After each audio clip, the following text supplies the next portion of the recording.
Well, I'm here a little later than usual because I kind of got hooked on the latest Sekiro video, and by the time I noticed, oh shit, it was already like an hour late compared to when I usually start.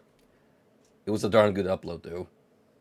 Worth it just to see more of my house.wad, especially since this video tackled it into a more analytical perspective and tells you a little more about the in-depth inner workings behind the making and what some of the symbolism means. Really cool. I still regret actually spoiling myself and watching playthroughs because this would have been a banger to play blind. But it's like I said on one of the previous streams. I'll probably forget about this for the next couple of years and then just one day during the Doom Watch showcase, I'll be like, "Hey guys, check out this cool and exciting WAD I just found out about," and pretend I've never heard of it. It's gonna be great. Actual case of dementia, live on stream. Anywho, I hope you guys are having a good old time. I can actually afford to stay up a little later tonight than usual, if need be, because I have work later on in the afternoon. Shouldn't take me too long, hopefully.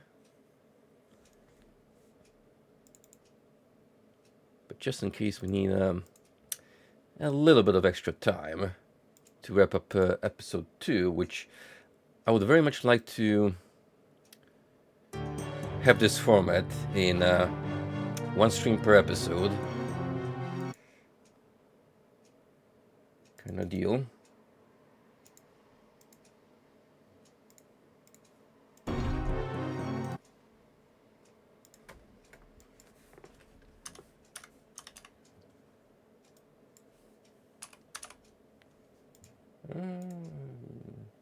Yeah, that seems about right, resolution-wise.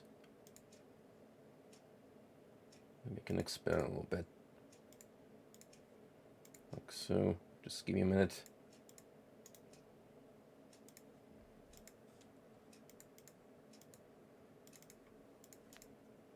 Oh yeah, that looks about right. I'm gonna go new game, move on to Hell's Maw, and remain on ultra-violent, thou art a smite miser, which is likely an insult I'd hear from Running Wild back in the day. It is exceptionally 90s, I'll say that much. I wish I didn't have to disable free look on every single occasion I boot up GZ Doom, but it's a minor enough inconvenience. Something we can perfectly live through. Gonna tone down the volume a little bit on my end. Just a headset. And let's go. So we are in hell officially. And you can tell because the skybox is a nice flavor of crimson red.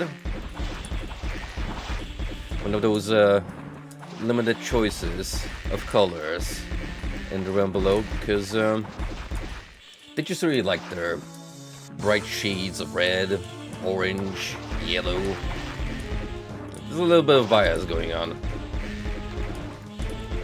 deep down.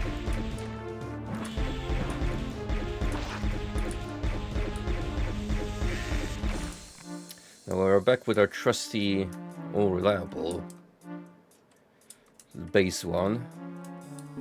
I still find it funny that this is our dedicated hit scanner weapon, and pretty much the only such instance in our arsenal, which I did find more limited compared to what you'd find in Doom at this point. Like, we still haven't found whatever's supposed to be the equivalent of a rocket launcher and the BFG, but maybe they had that saved. for later episodes.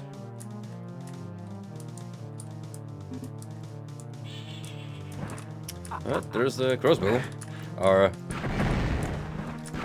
shotgun with a spread, which I do find it funny that the way they handle the spread is by just having the bolt divide into 3 separate shots.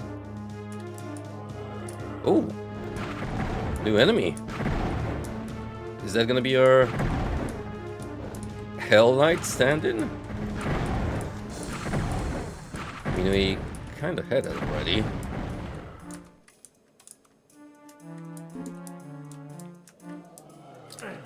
It's a little tough to tell, because this doesn't have to necessarily be a one-to-one interpretation of base Doom.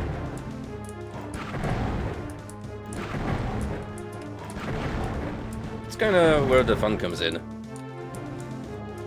Having a little bit of experience with the engine already, just trying to spot those subtle differences.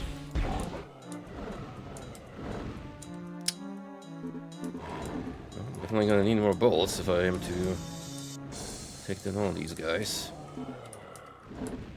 We don't have the Dragon Claw just yet, but I am picking up a lot of ammo for it, so that's promising.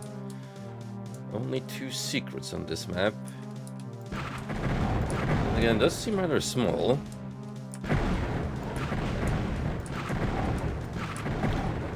Watch that enemy count blow up as soon as we go to level 2.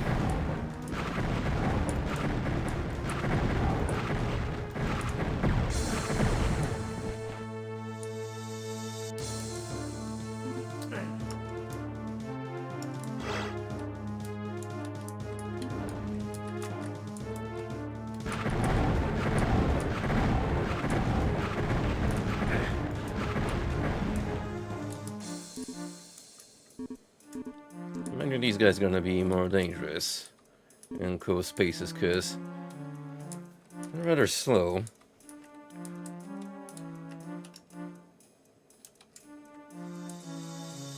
Okay.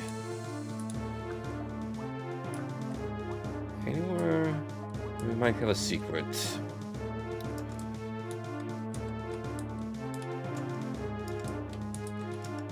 Something going on down here. The starting area. Nope. Don't see any strange line deaths. Let's see, man of place.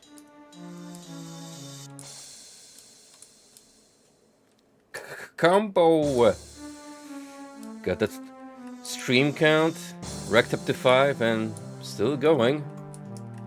Keep up the good work, champ. Ooh. Where the yellow key is, and I imagine this is where our wings are gonna come in handy. But just in case, let's make a save here because we always like to have that on deck.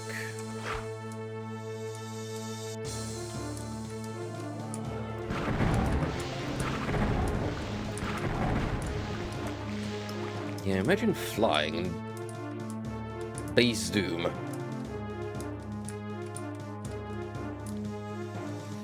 Actually, this kind of seems like a waste, to be honest, because sure, I'm avoiding damage from the lava, but I don't even know how to control flight per se. So we're just gonna run over here, I think, instead.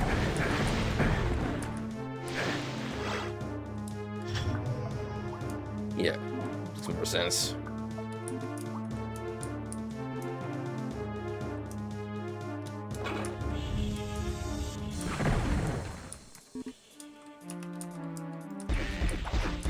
Ain't got much in the way of complaining about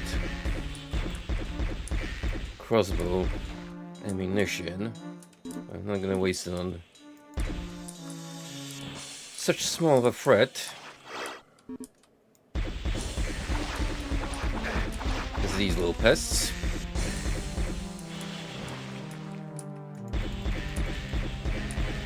we're just gonna pepper them with our trusty BB gun. Will I never believe run enough ammo for it? In which case, we can always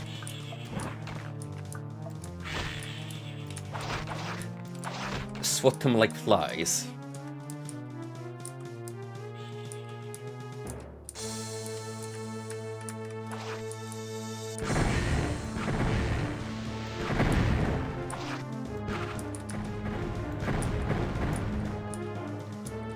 Right, more lava all around.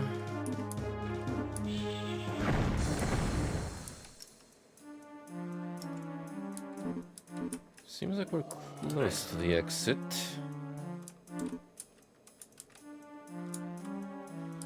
Alright, I'm here.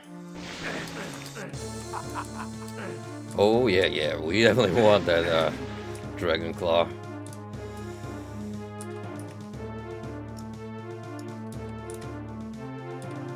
Wait, so if you fall down here, do you have a chance of coming back up, or do you need the wings? I'll know in a minute. Something off about this texture here, which I'm gonna inspect. Oh yeah. Crystal Geode and Mystic Urn. Weirdly not a secret.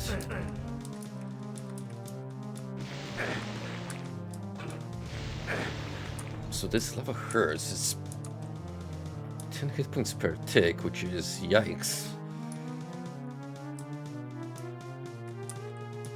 Do we have any healing left? In case we need it. Oh yeah. Actually. Oh! That is extremely lucky. We got a new toy to play with.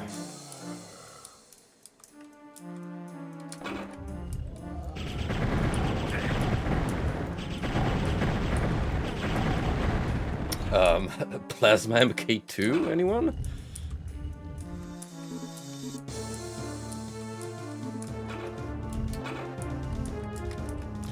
Sure seems powerful enough. So that leaves one more secret. Maybe...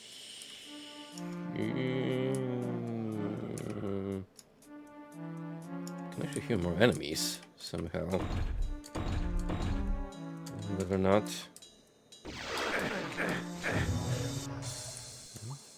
That brought me back here.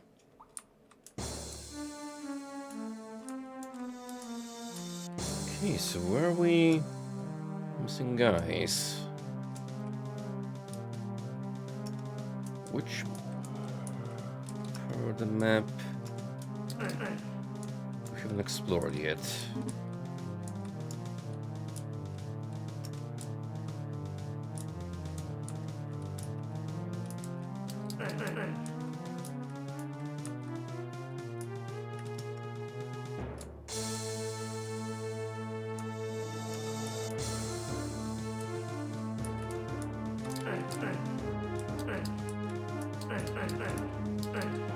Good thing we have the extended GZ Doom map to help us out.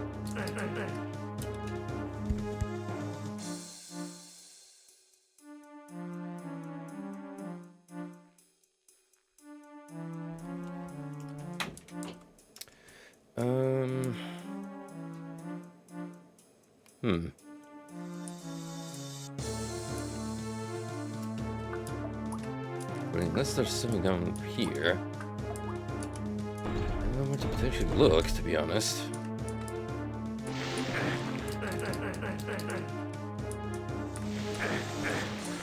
Nope.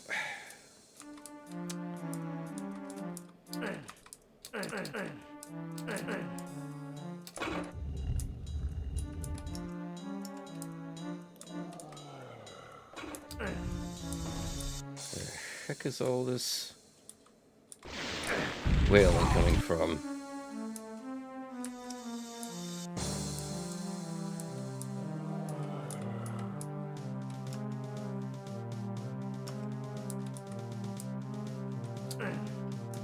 Is there another layer above us that I'm not seeing? Oh, wait. Aha. See, this was a little odd because it's some funky lighting happening in that wall.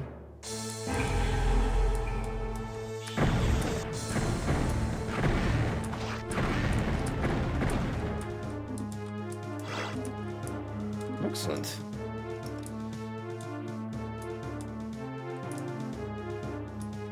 Doesn't quite explain the growling I keep hearing, unless it's part of the music. I assume it was the audio cue for the new monster type, which was clear enough. Onto the lava pits. Sounds exciting. Also painful.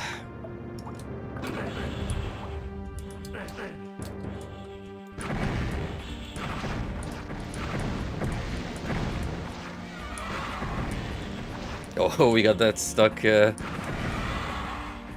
dragon roar. As iconic as the wolf ever scream at this point.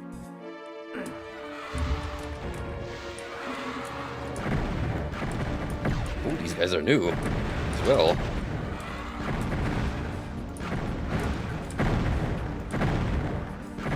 They're like weird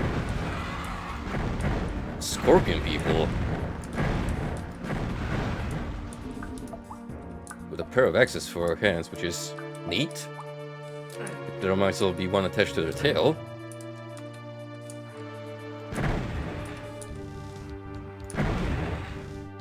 I don't know. It's just a stinger blade, but still. I do appreciate the change in foe variety.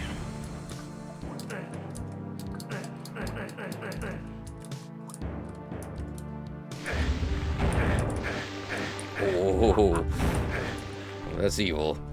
Just sweeping platforms from right under me.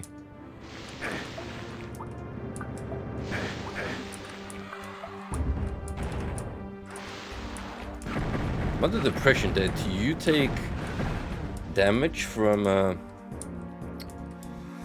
floor like that faster than Doom.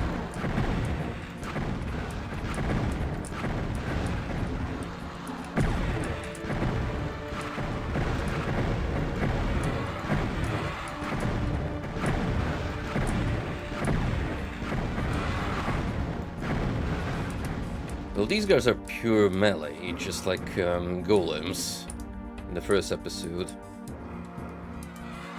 They're not gonna bother me that much for now.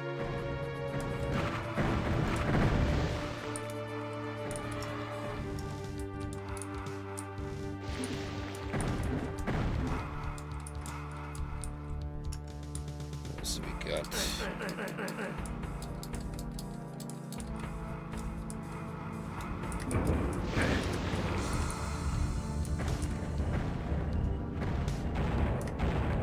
That raised. It's an elevator. Interestingly enough. Which we got at the time, right? Otherwise I'm gonna get swept into the lava fall.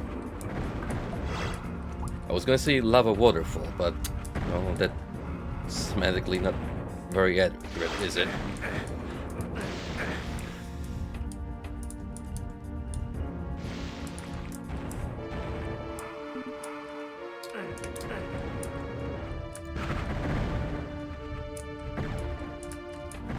Leave those dudes be for now. I guess we gotta follow the drop here.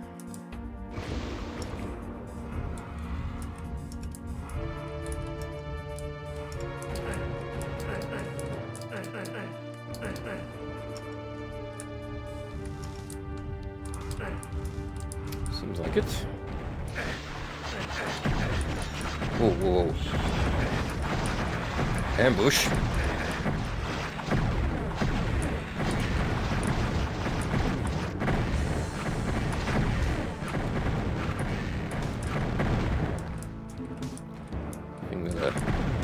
Shield replacement on that.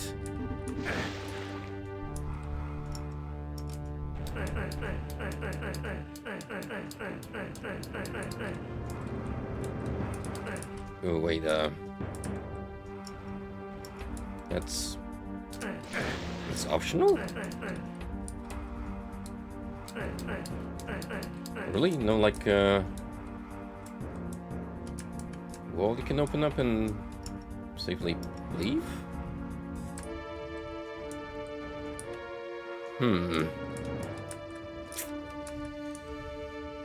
Well, I mean, I think I got one of these, huh?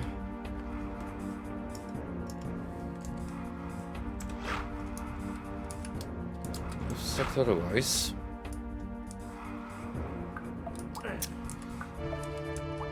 Problem is,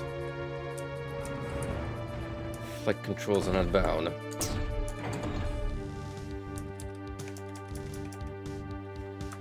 You're not wasting items.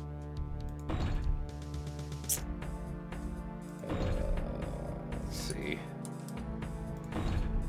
Could be action. Page up. It's a little wacky. Let's do.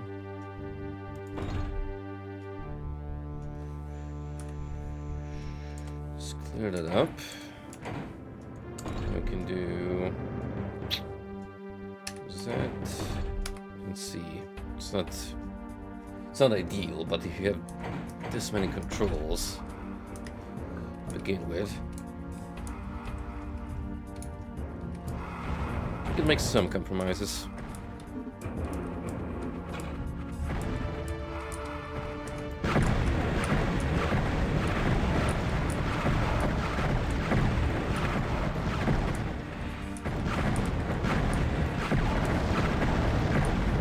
At least me using the book by accident was a complete waste.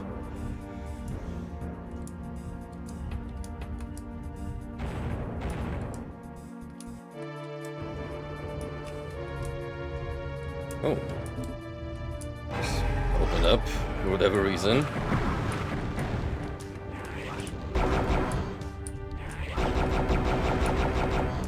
Wait, did straight left get it for some explicit reason? Oh yeah. Don't know why, but there you have it.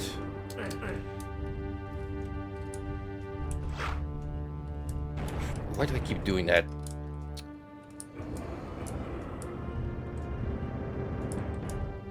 Looks like I might be crouching. Oh no.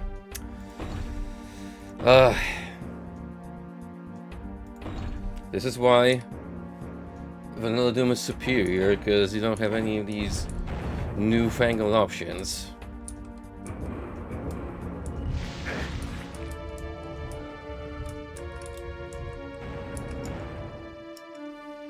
So let's move that out of the way so I don't accidentally waste another book. Look, I haven't been using them all that much, but, you know.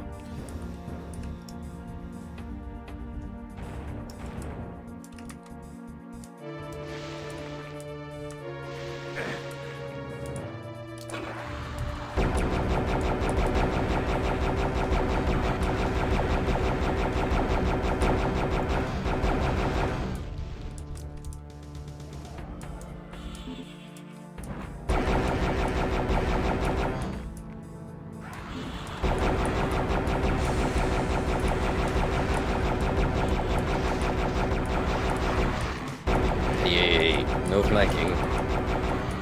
It's very rude of you.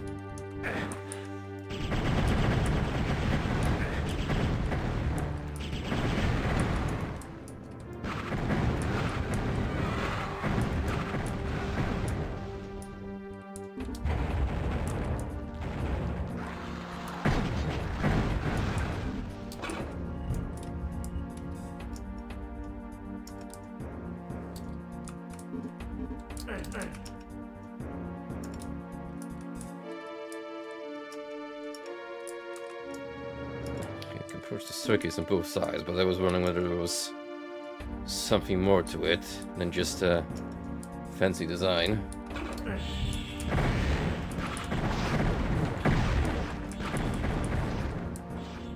Those look nice and symmetrical in the other map. I'll give it credit for it.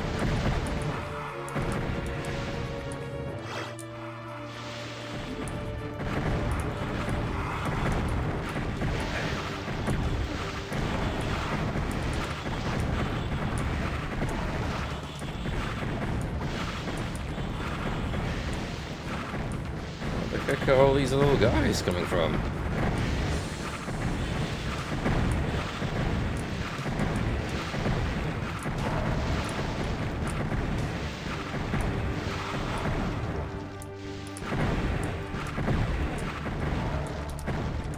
It's like half the enemy kill cam was just chilling here.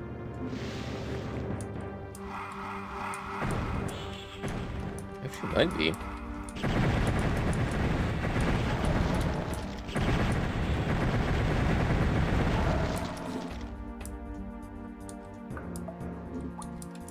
Oh, nice. On the map. That's gonna come in handy.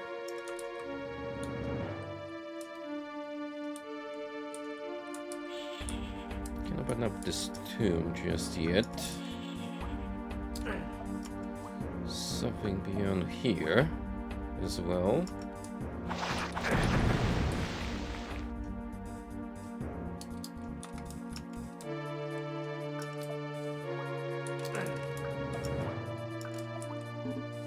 Let's try here.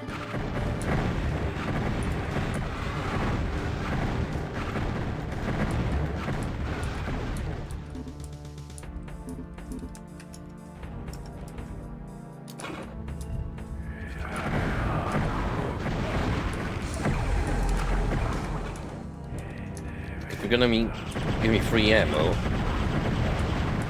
for the super duper cool one they found on the previous map, don't mind if I do. I'm gonna treat myself.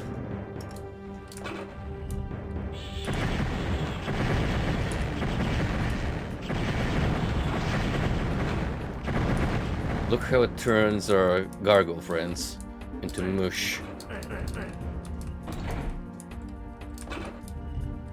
A beautiful crimson pudding of jibs.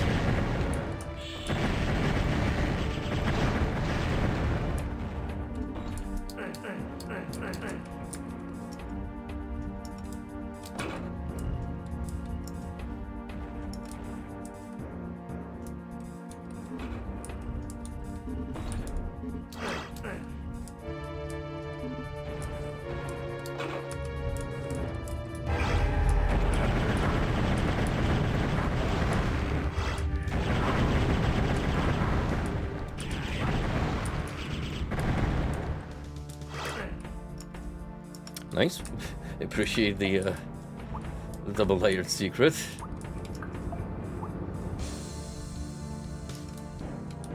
Anyway, up north it is. Don't have the green key just yet. So remains to be found.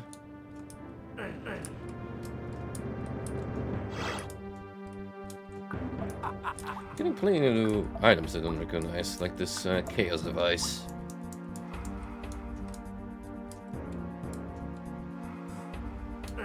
Maybe, eventually, we'll find out what these items do.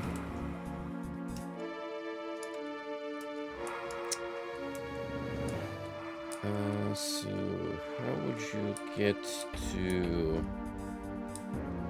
the southern part?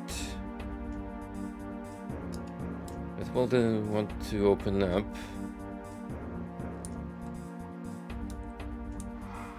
from here, so it's gotta be golems.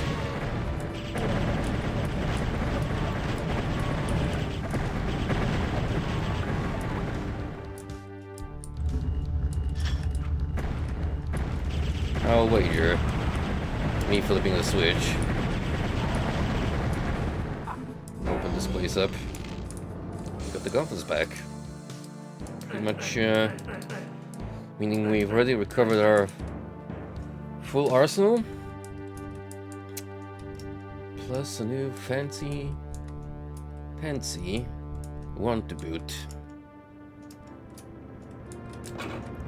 Now ain't that a bargain?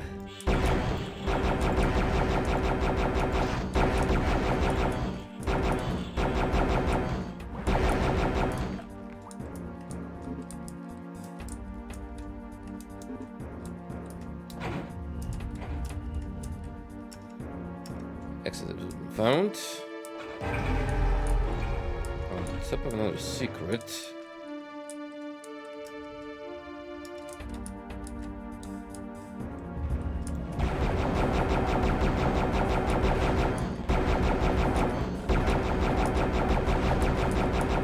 Oh no, the big chunkers have trouble navigating this incredibly tight space. How sad.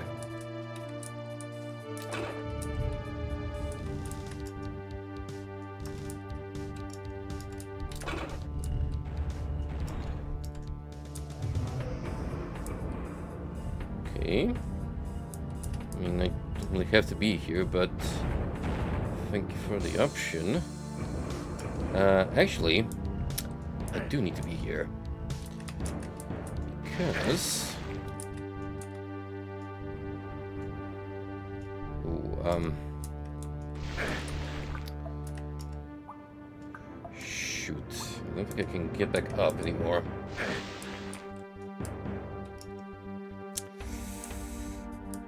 Aye, aye.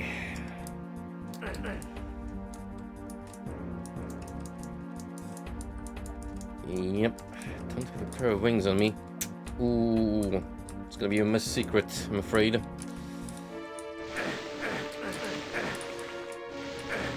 Wet.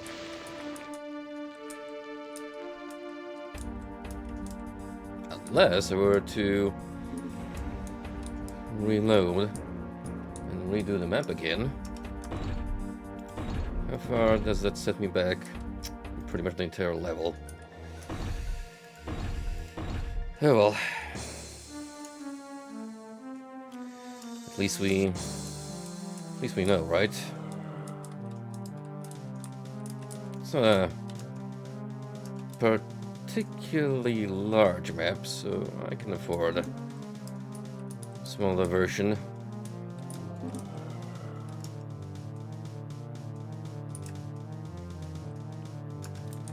Just need to open this up again.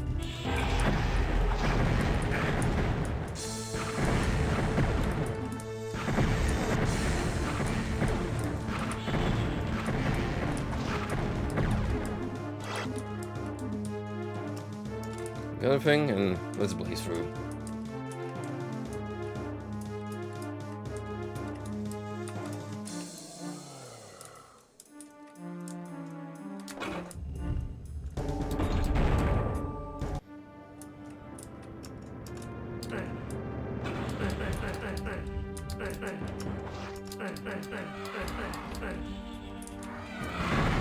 Interestingly, you can't open up anything from here.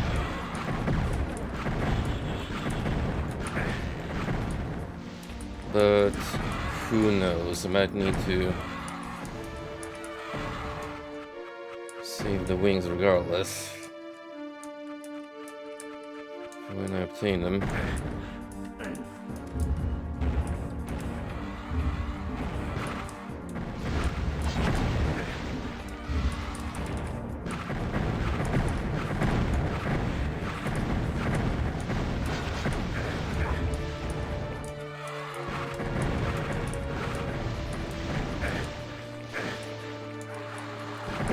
Down to business.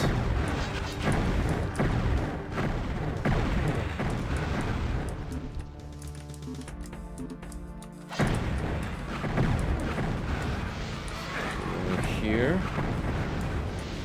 Explore this place for what it's worth.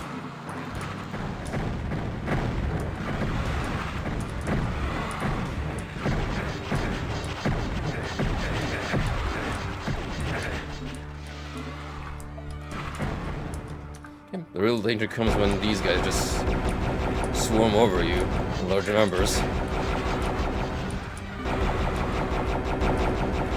Otherwise, they don't really do a whole lot.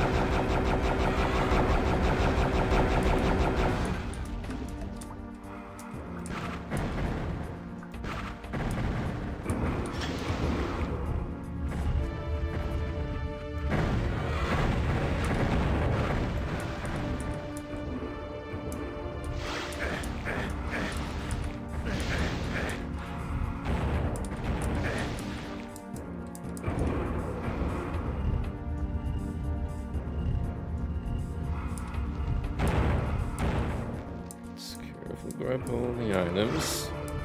We can afford to.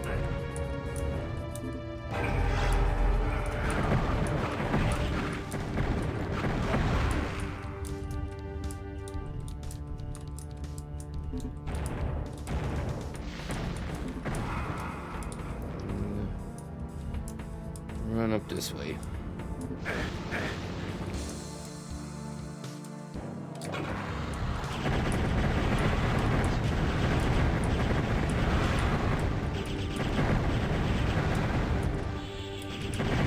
Nice of you guys to drop the lesser runes, which happens to be the ammo for this bad boy.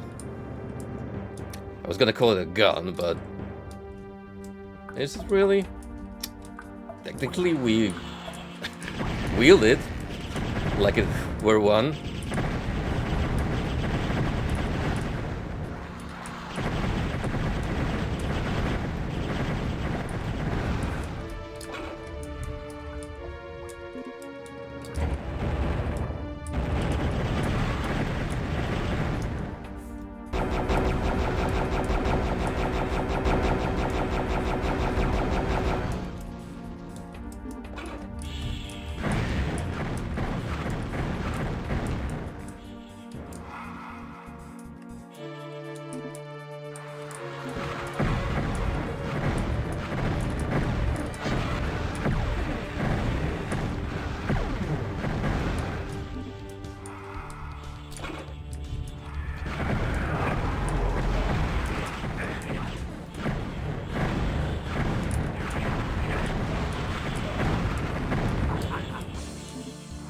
Brilliant.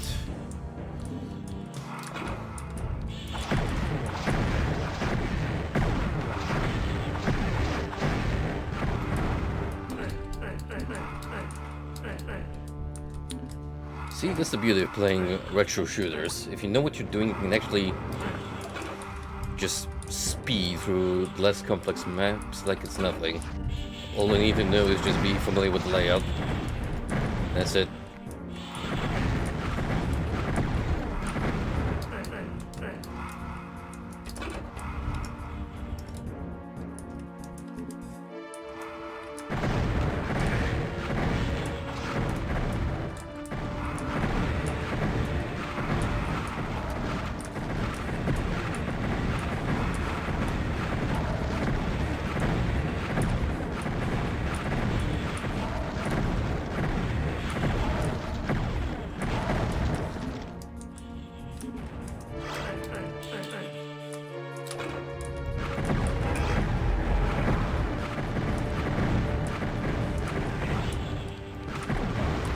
It's gonna come out.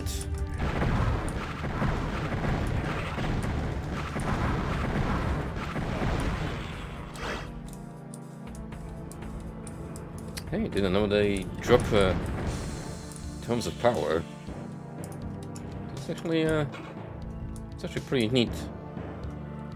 Don't necessarily have to count only on the items that you find, spread through the level. Some enemies will drop them naturally on their own.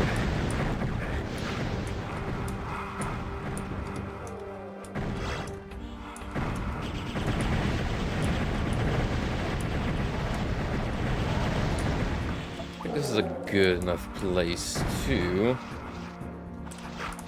pop this. Oh wow.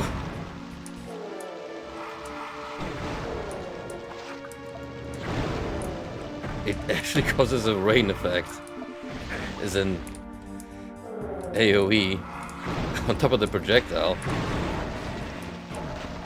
East?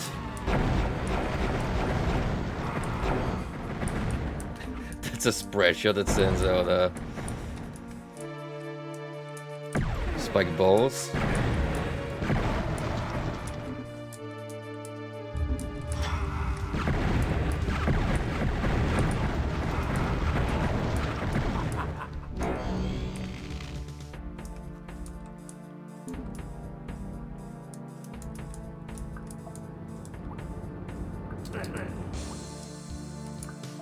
Yes, we know that there's definitely something here. Which I'm not sure how to unlock just yet.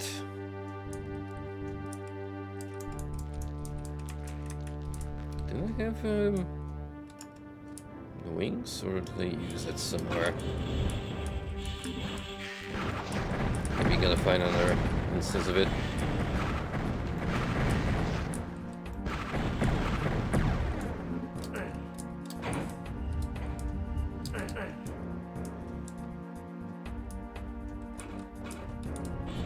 Seems kind of weird that you would have a secret that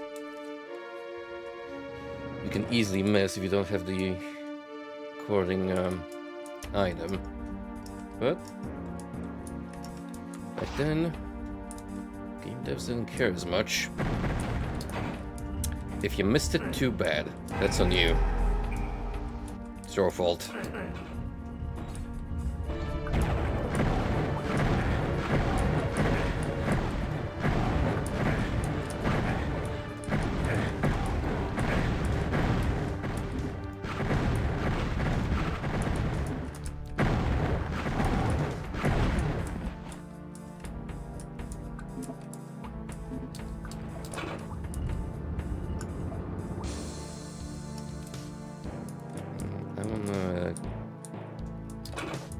Back here and head to the switch. We have that arrowhead design. Should have bought the strategy guide. Yeah, I knew I should have kept my Nintendo Power subscription, and this is now open for some reason. It wasn't before. We do have a lich here. You know, the boss of the previous finale, and it's dead now, just like that.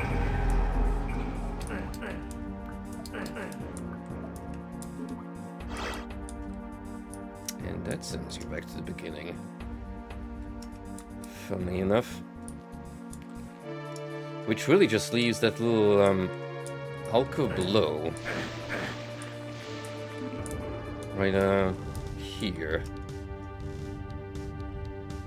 I'm not even sure how you're normally supposed to get out of.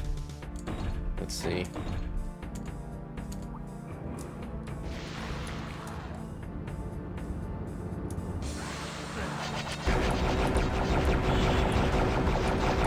Oh no, you get the wings here.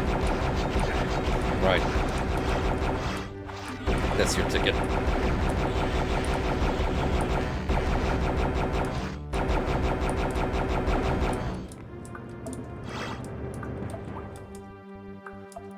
Alright. I'll call that a good game design because it covers some possibilities of screwing yourself over.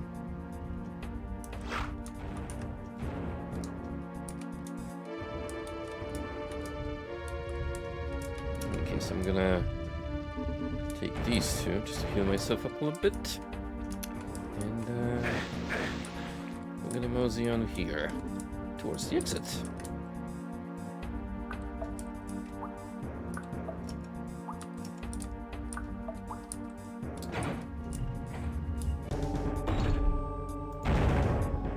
River of Fire. Well, we don't have to worry about extra goodies on this map. It's all pure slaughter.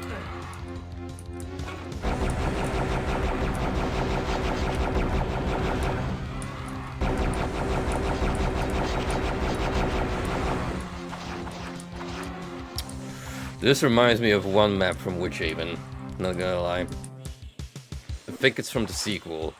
We go through a very similar looking section. I guess Capstone learned from the best.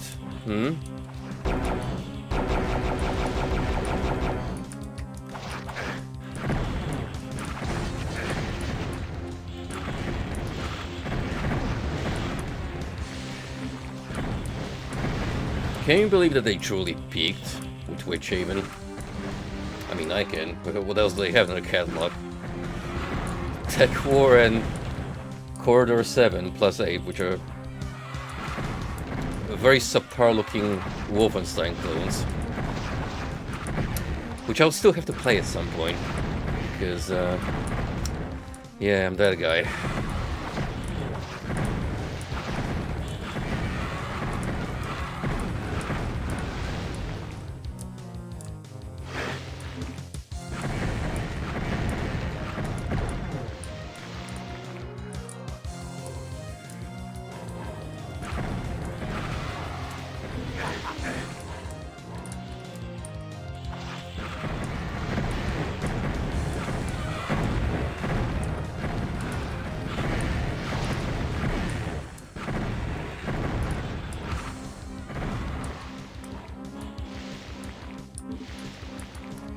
If I'm not mistaken, the exit towards the secret map of this episode should be on level 4 this time around, as opposed to episode 1 where it was on the 6th map.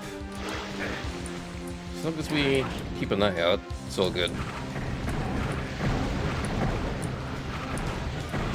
What I found to be a surprising change of pace compared to Doom is that actually I have an easier time finding secrets in Heretic organically without like really getting out of my way.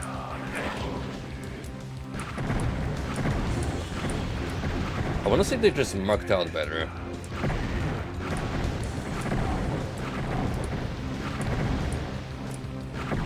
On the other hand, there's definitely that, you know, factor to take into account where I've already played just so much Doom in the past that I know the engine to enough of a degree where I can predict what are going to be the tricks mapmaker's going to use to hide away all the secret stuff. Mace spheres. That sounds like a weapon I don't yet have in me. As in ammunition for it.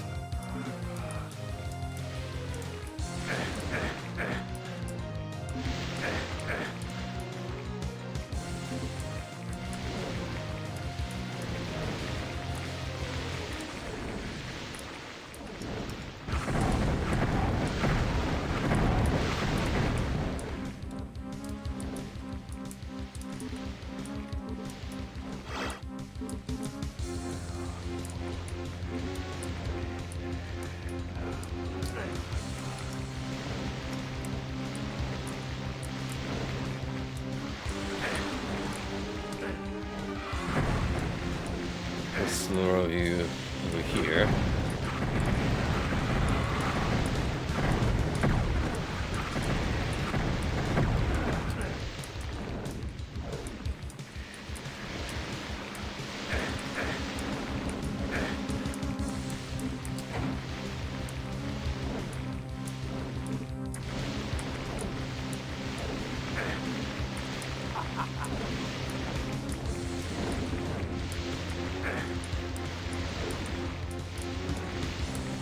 Protagonists that heartily chuckle when they pick up a new weapon is a good trope that needs to be preserved in video games.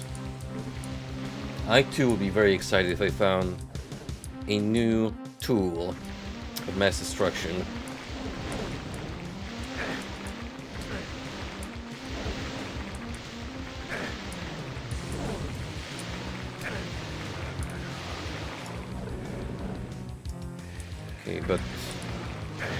Where is yellow?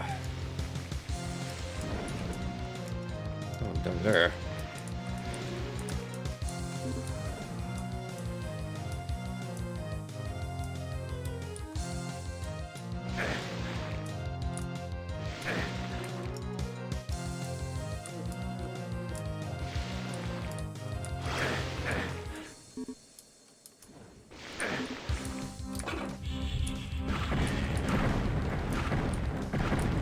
Nice, more of that.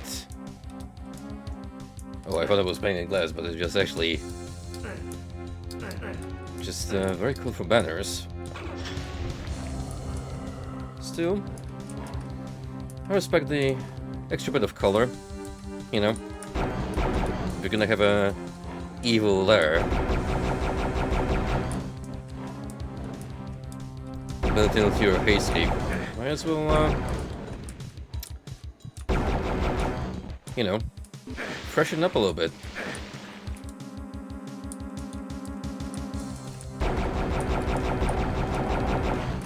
Throw in a bit of flair, you know?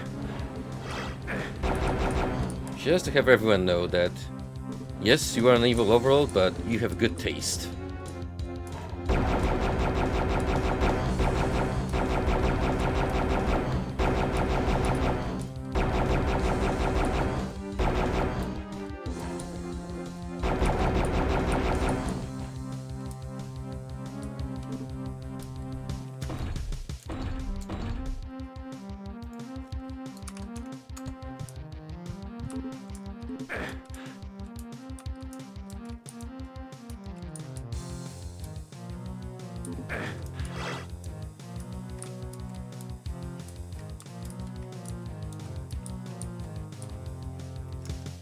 This definitely feels like it's gonna be the watch your step chapter.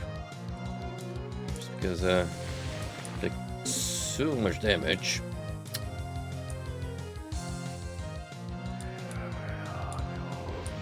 Walking through lava and assorted nasty textures.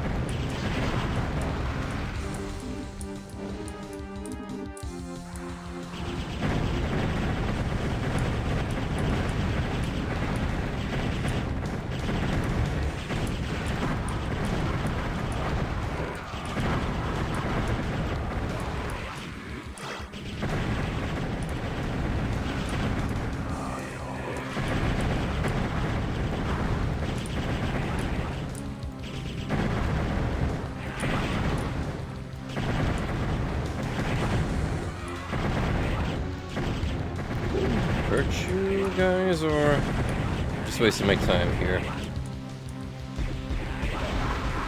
Oh, wait. Go with that hit scan.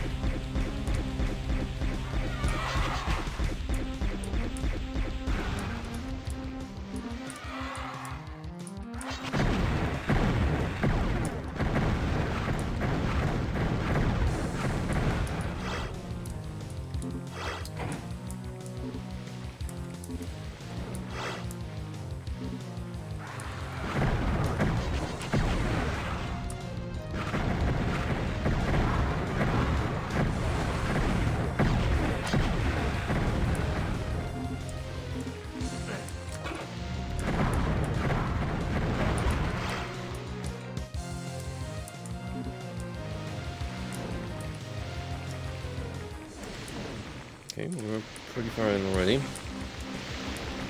Just need to grab ooh. Oh, that lava burst is. Ooh. Very nasty.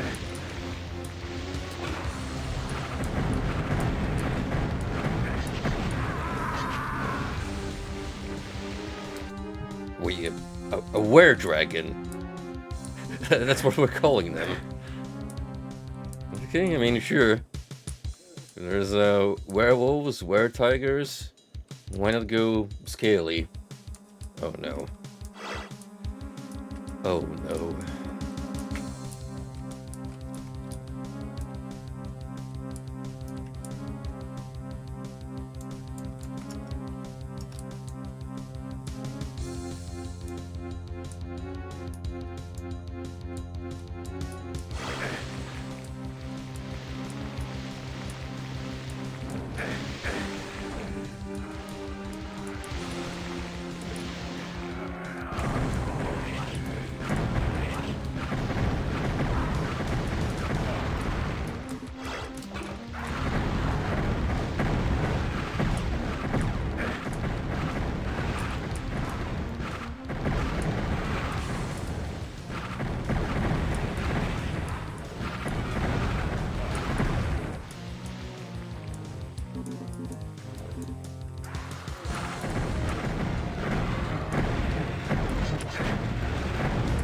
I found it, honestly, quite surprising that after a couple of years of not giving a crap, Square finally decided to cave in and bring the Kingdom Hearts games over to Steam. I think that's the result of the bit of news that came out recently that they were planning to go more consistently multi-platform with their games. I'm glad that they consider Steam pretty much the equivalent of actually bringing your game to a PC, if that's the case. Because I don't dunk on Epic as much as I used to. I can at least appreciate it as a Fortnite simulator, but boy doesn't compare to Steam at any capacity as a rival. In fact, none of the markets do. I think GOG, when it focuses on providing retro titles that you can't really buy anywhere else, is like its own niche that they probably should have stuck to instead of trying to branch out to just be a mainstream video game provider.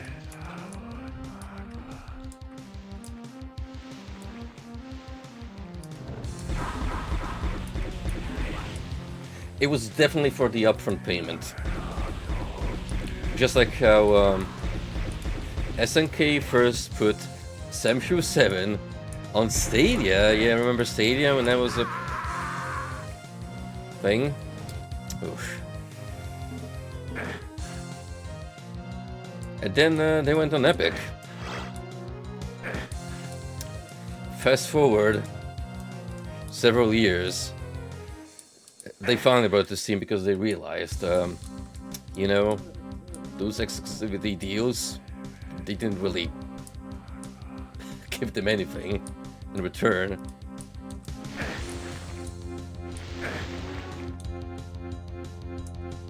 Well, at the very least, I'm happy that the game is not only a platform that has at least somewhat of a consistent player base, but finally caved in and couldn't roll back.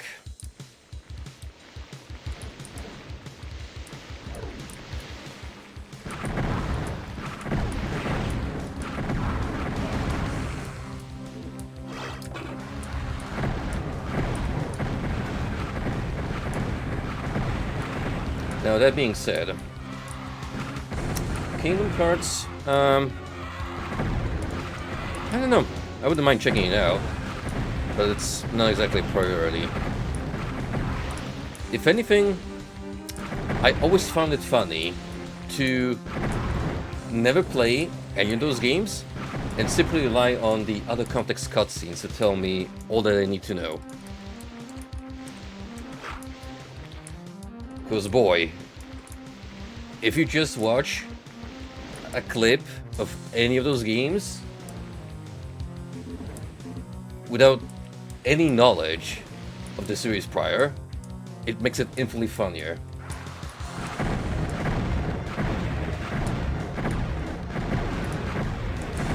Say, fellas, did someone see the Heart of Darkness?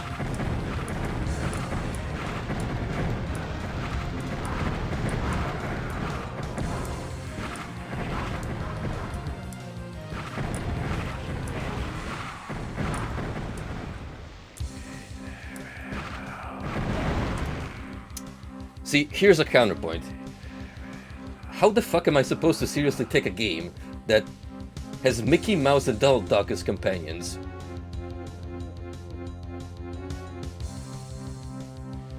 Like, what, Donald Duck is gonna go all philosophical on me about the meaning of life and I'm just gonna take it at face value?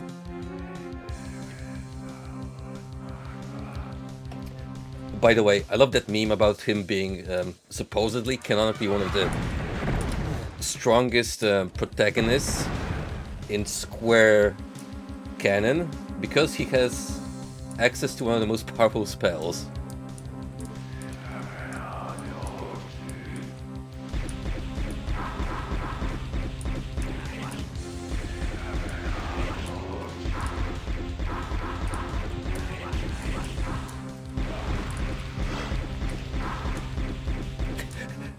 The idea of Donald Duck just randomly bringing a nuke and potentially destroying the world as we know it.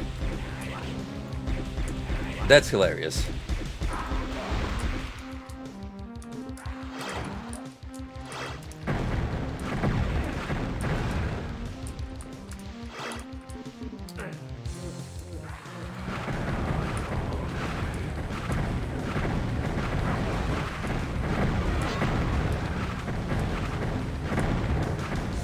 The one thing I never really understood is why they took out the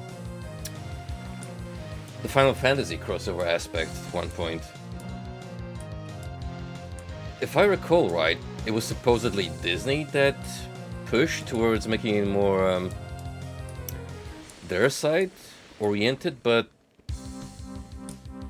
wasn't it already like a big part of the franchise to begin with? Like, why do you care that much about having a bit of Final Fantasy stuff interwoven?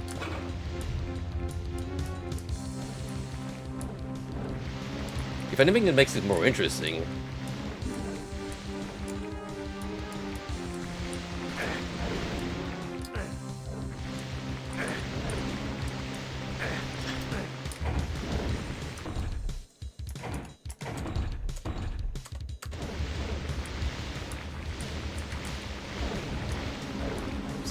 Going out and be ready for a tougher fight.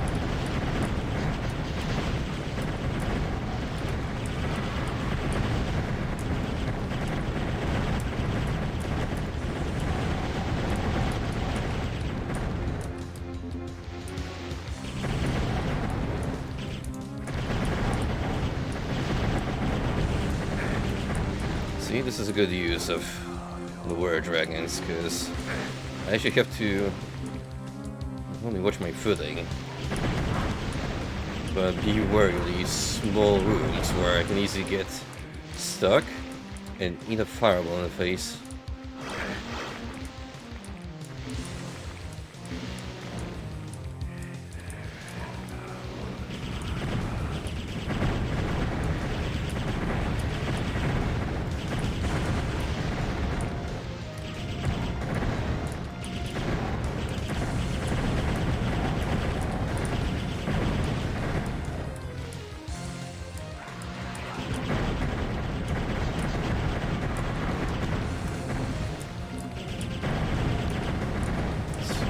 A lot of items I just picked up.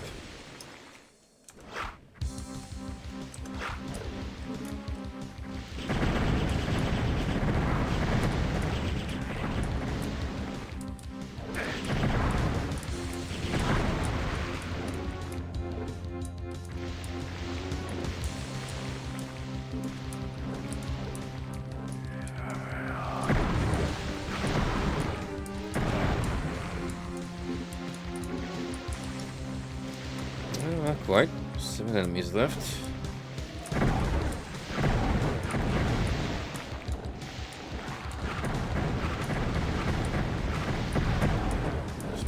clean up this side and should be it.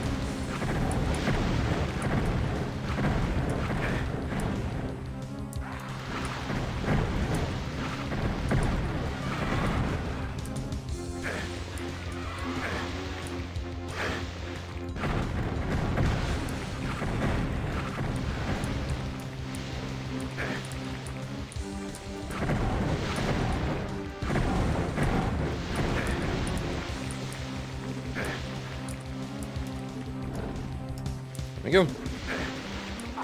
Solve him, and the Hell Staff is my final reward.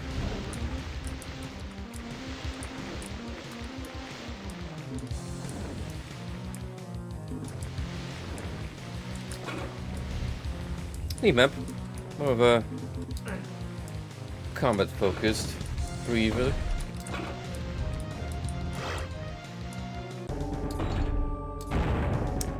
The Ice Grotto. Hey. Hey now. Fire and ice. In one wad? More lucky than you think.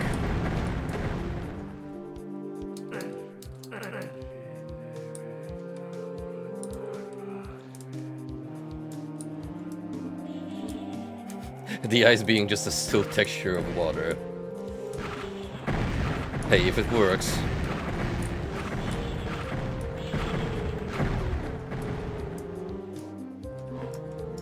Okay, 2 secrets, and one of them should be our getaway 2. Hidden map.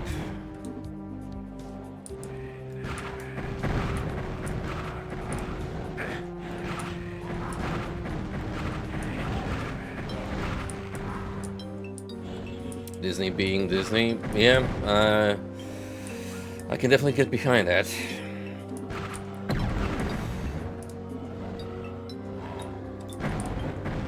They were still flagging copyright claims when the original Mickey Mouse cartoon went to public domain, and platforms like YouTube, where the full episode was shown, couldn't really do anything about it. The corporate mouse was just abusing the system, and there you go. No Steamboat Willie for you. In fact, you are the Willie for thinking you could just get it for free.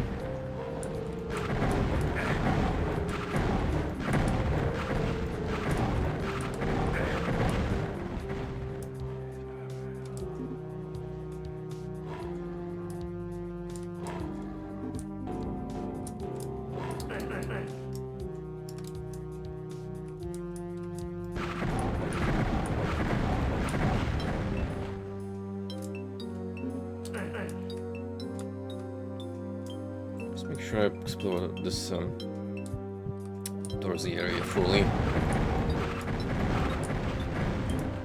Because I imagine that fortress is gonna be our next stop.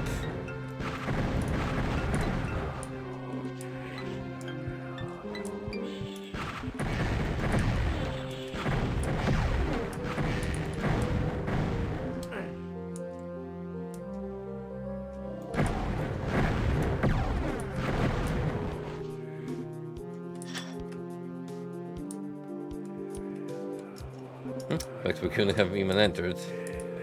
I pick him the key.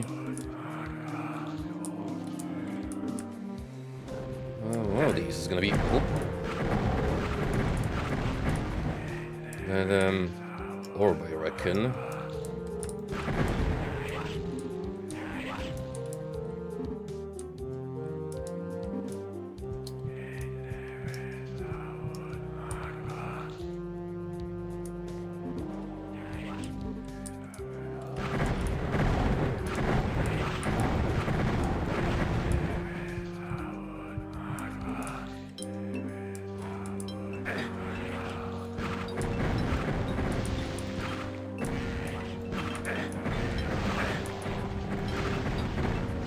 I mean, I could chill here for a bit and just name these guys. advancing later easier.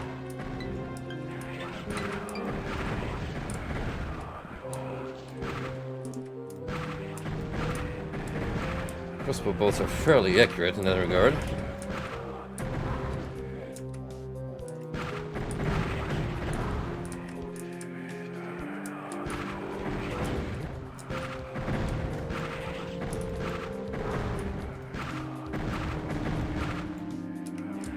Or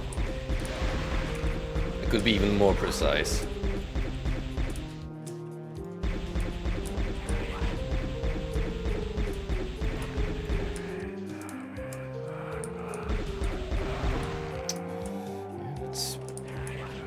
That's mighty damn efficient, if I do say so myself.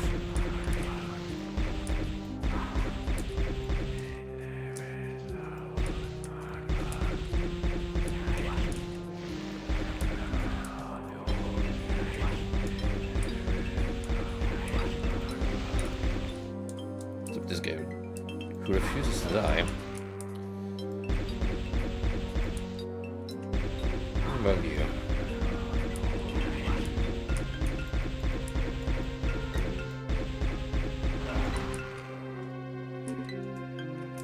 There we go. I can hang around here more freely.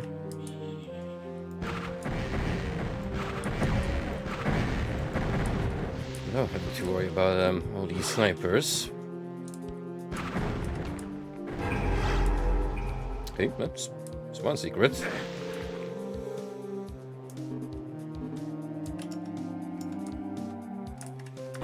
Behind the lava fall? Maybe? Nope.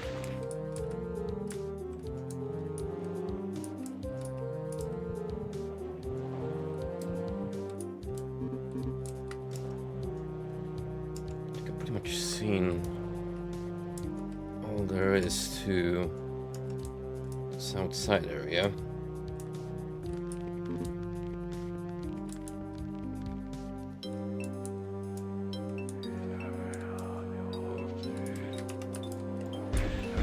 Get rid of this guy. Move on inside.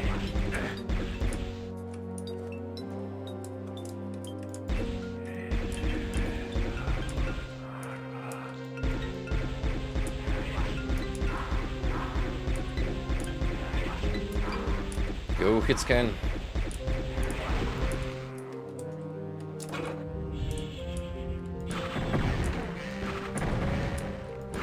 Now, what do we have here? Phoenix Rod. Is that my BFG?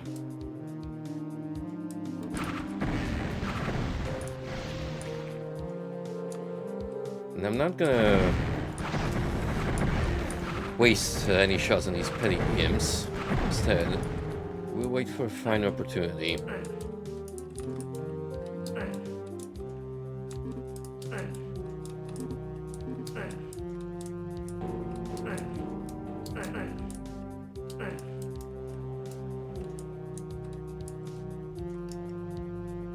Is that just to pick up the ammo? Fine then.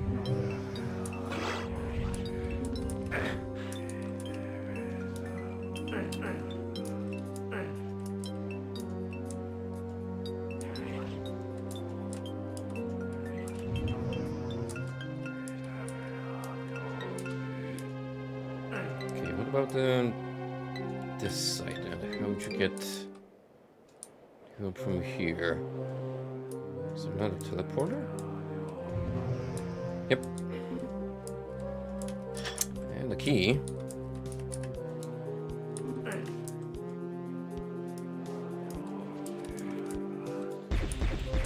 Where did I miss you?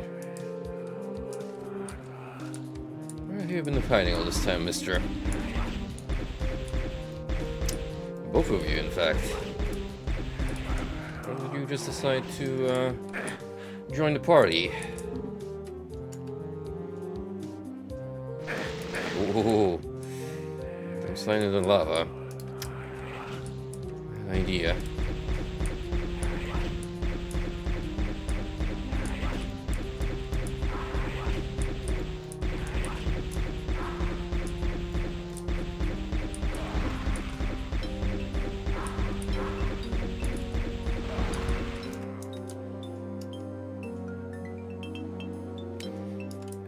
see a blue wall on the map, but I do not see wherever this yellow key should bring me, unless it's up here somewhere.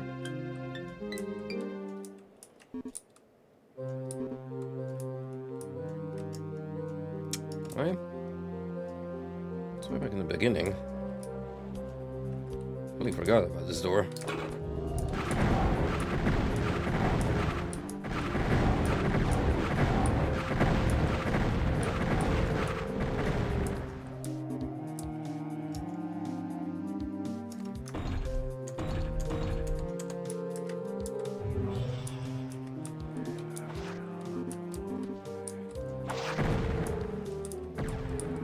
Finally, we are raiding the castle proper.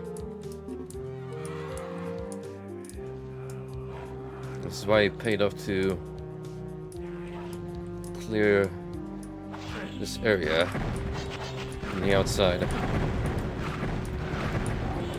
Because now I can only focus on what's inside.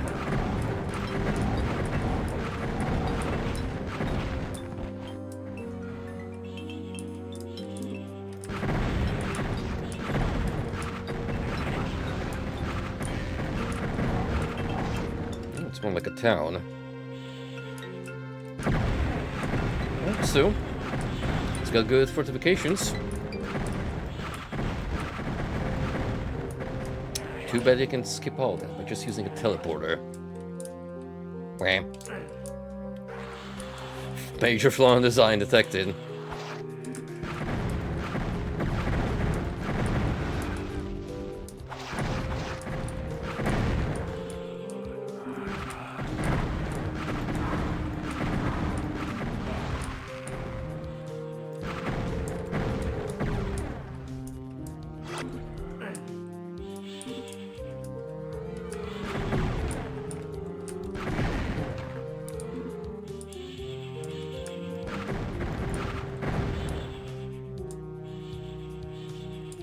It's time to start exploring the buildings.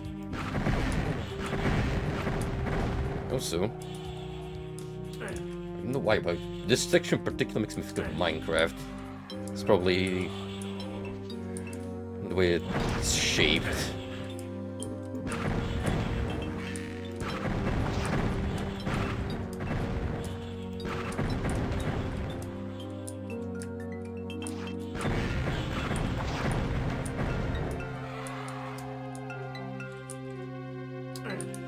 Okay, which buildings do I have access to?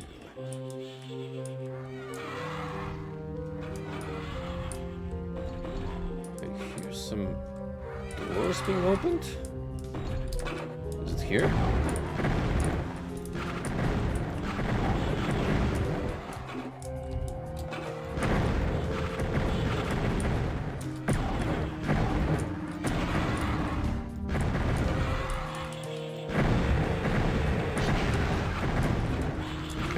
Sure, making big old racket. Pipe it down, will ya?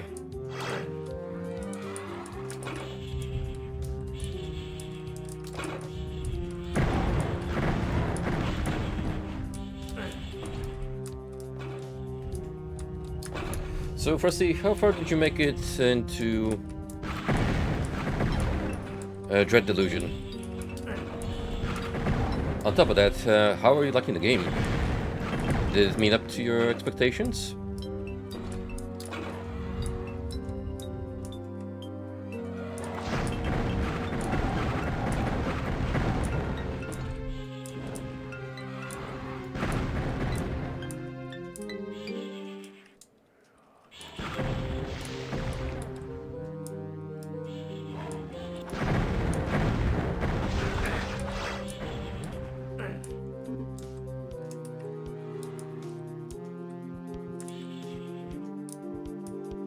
Glad to hear it. Is it already technically marked as finish, or is 1.0 more like a beta that's still being worked on? I forget to check the store if it's still marked as early access.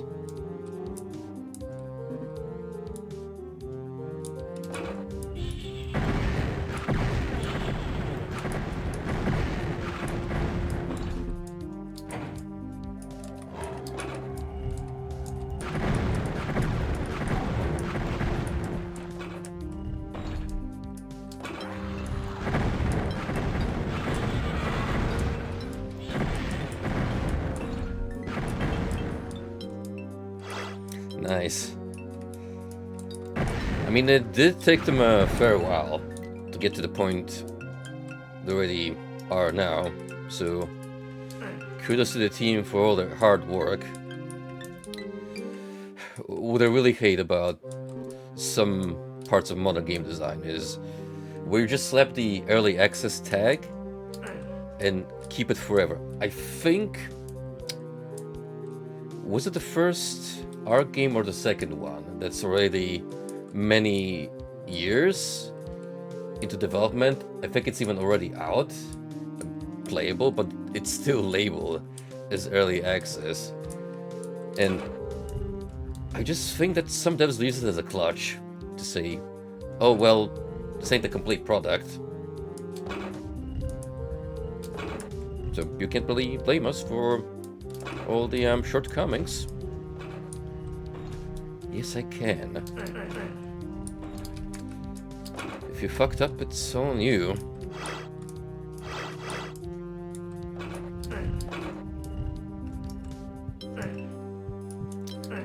Oh.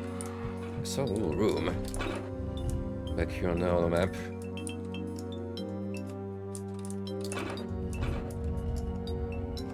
Is it here? Oh yeah, bag of folding. Cool. We just gotta find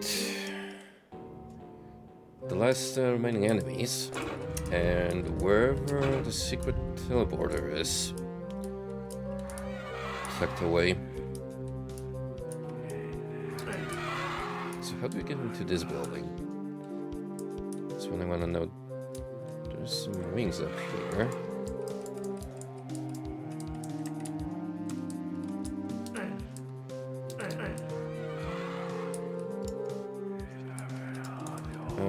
We haven't been here yet.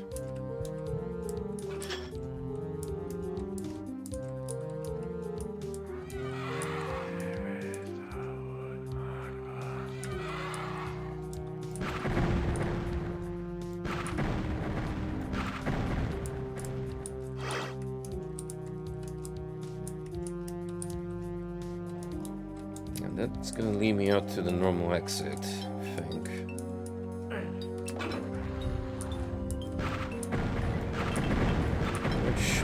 I mean, I still have to get through just to kill the remaining enemies, but, you know, we do want to leave through here.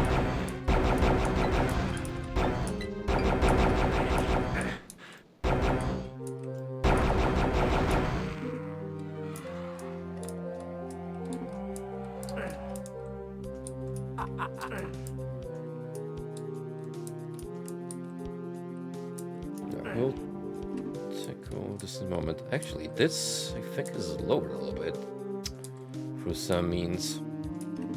Maybe there's more switches I need to flip.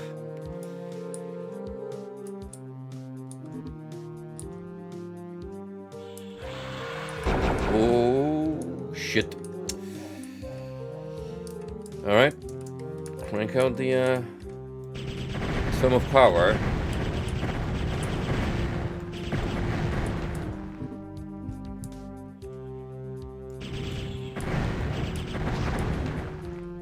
Pop it like a pill and then go ballistic.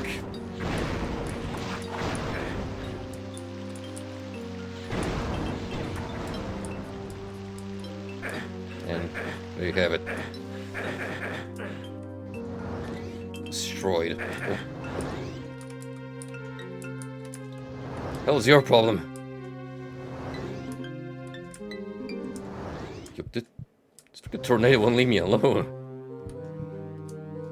It's more persistent than a Revenant missile. Also, nice little eye marked out on the map. Is this the exit? I don't think so because it's not already tagged as one.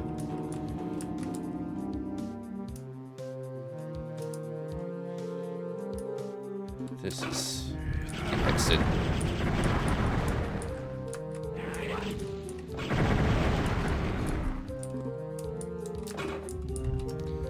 Okay, with that out of the way, now we can focus on exploring. Actually, I see something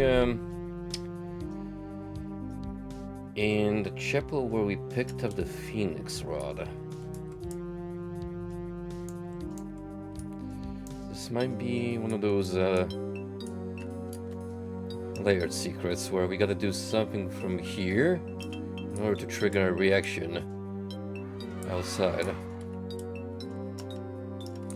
So let's see.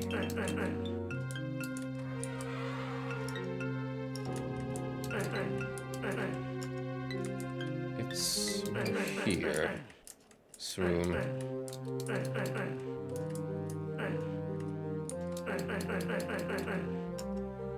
How do I get to it?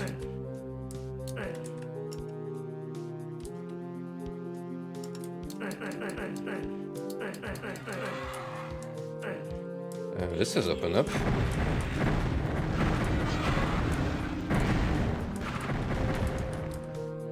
So that helps for sure. I'm missing one kill at this point.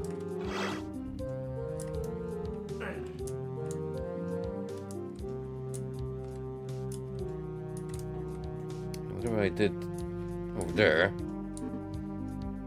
I think open up something here. Yep, I did. Let's make sure I don't miss any kills here.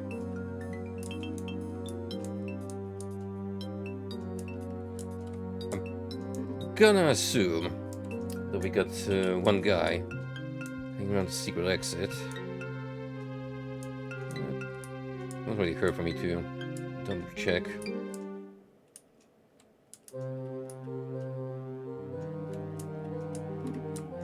Especially since I can pick up some ammo along the way.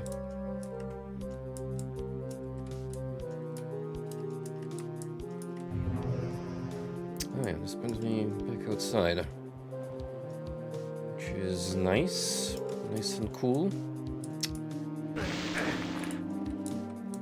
Alright, what we got going on here?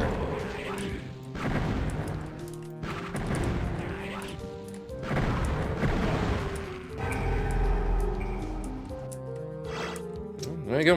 Secret exit. On to the glacier. This is a big boy, from the looks of it. Get more of these boogers making a comeback, which I'm gonna merely use to pull up some of these freaks.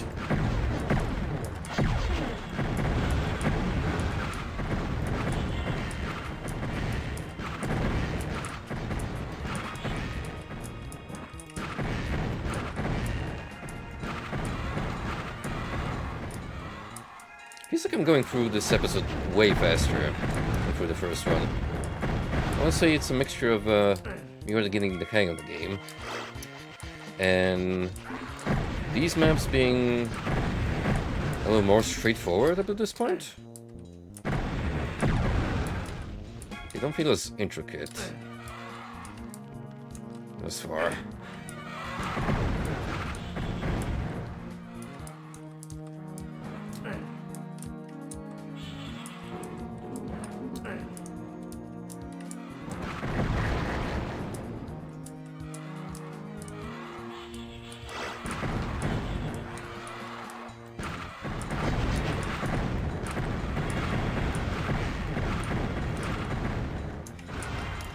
Another interesting news.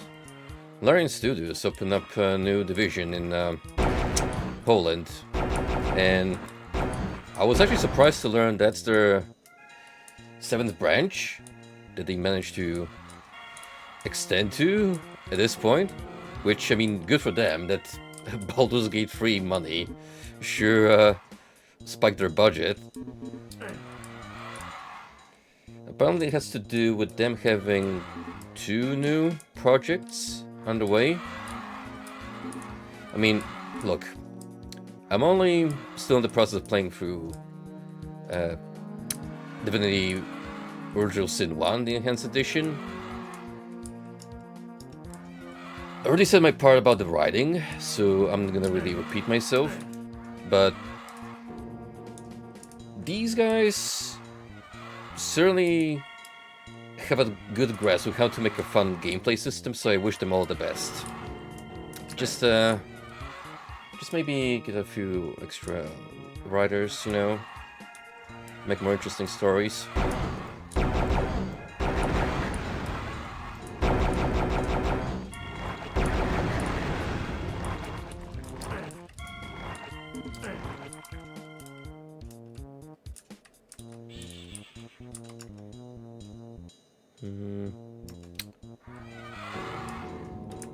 Looks like we have no choice but to drop down here for now. I find it funny how you can bring these guys with you. Use as a portable explosive, pretty much.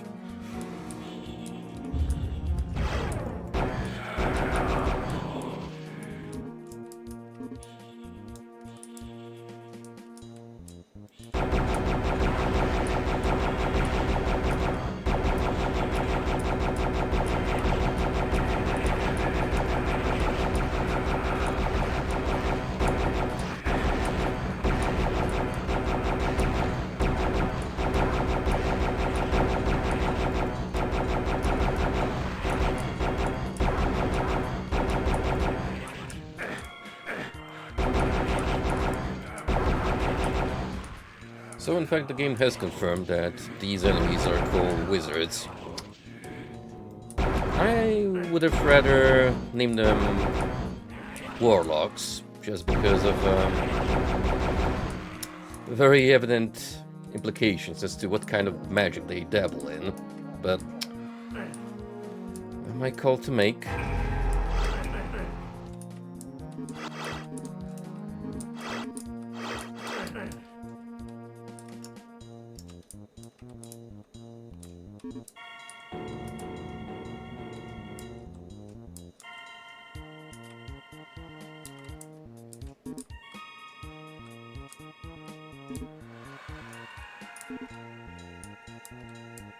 For a level called the Glacier, I sure didn't expect to find one inside of a massive building.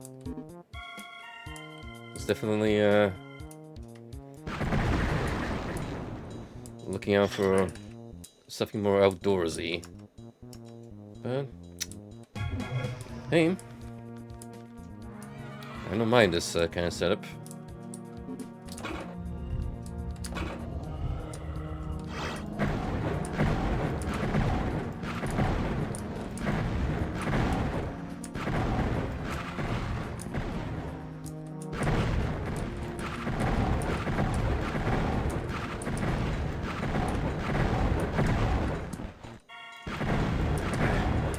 I'm actually curious, what does... you know what, I don't want to pop it just yet. Maybe if I see Iron Lich. I'm kinda curious about the Chaos Sphere and its potential effects.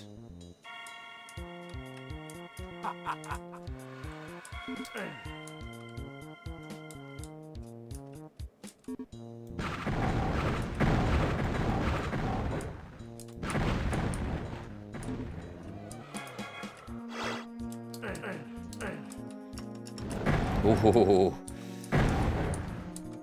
we're a dragon jump scare.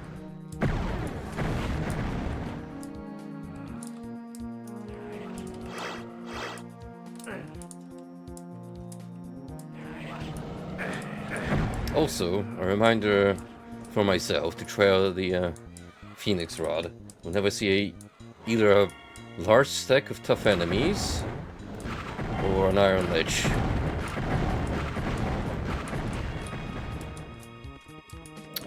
Iron Liches, even.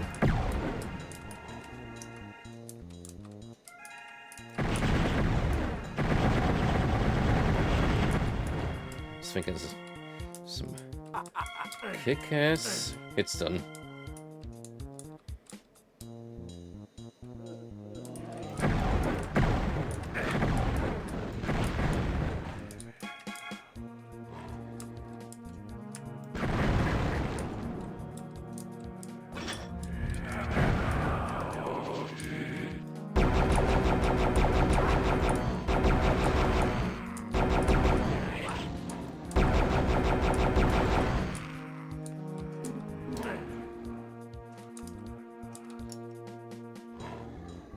We've gone through almost half the kill count. You know what? I'm gonna be frivolous.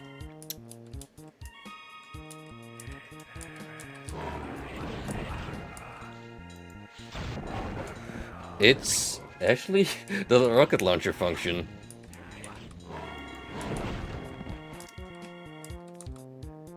That makes more sense than I expected it to. Makes me wonder what's the power up like from the cool book. Makes it stronger.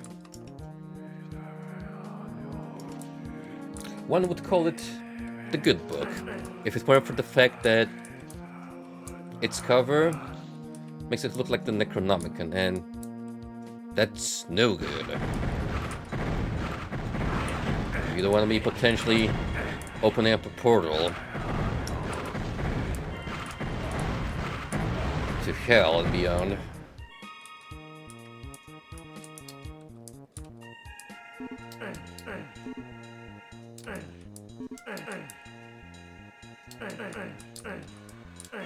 I saw a thread on Twitter the other day where people were posting raw clips from various movies, and someone posted the iconic scene where Ash gears up in Evil Dead, and I'm like, this is peak cinema right there.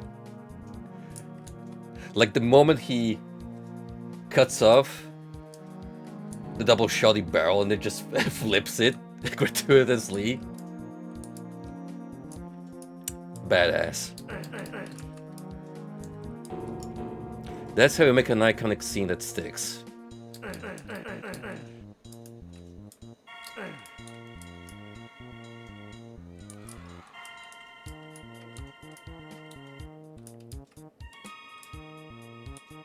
You know, maybe we should do some more retro horror for another movie night.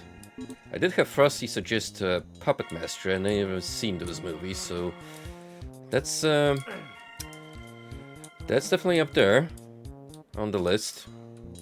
Should also get back to Phantasm. I only seen the first movie, and frankly, I wouldn't mind even rewatching it, because it is insanely goofy. Like, the acting in it is, oh my god. How did they get away with it? It is bad even for 70s standards. Pure line reading off a piece of paper.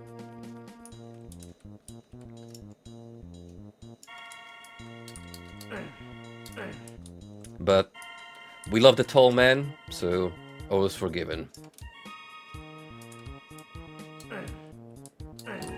This is such a brilliant idea for a horror villain. Like, just a guy who's very tall, doesn't talk much, and looks very menacing.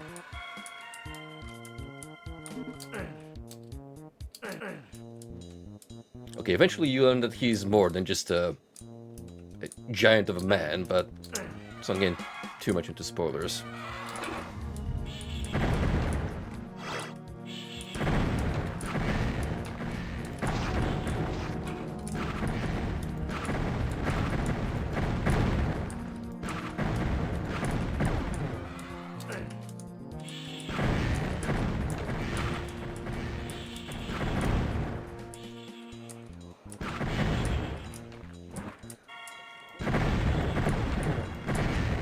Gargo swatting this.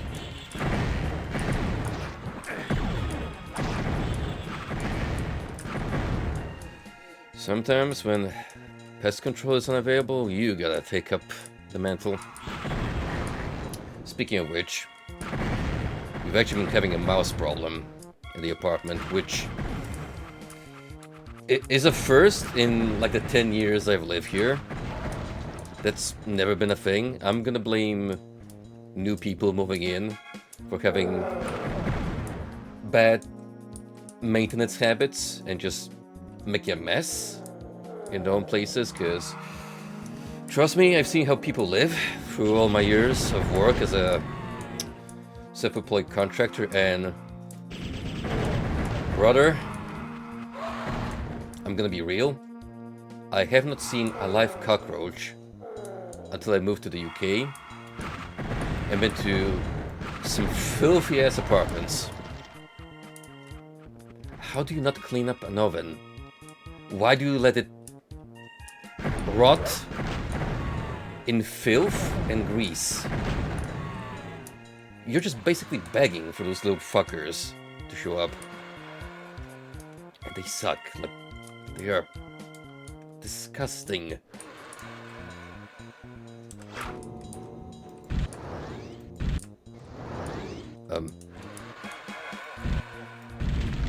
Oh, it becomes a flamethrower. I was wondering why there was a nothing burger from that projectile. And you don't really use up much ammo while that's active, so neat. This fucking twister, leave me alone. Thanks.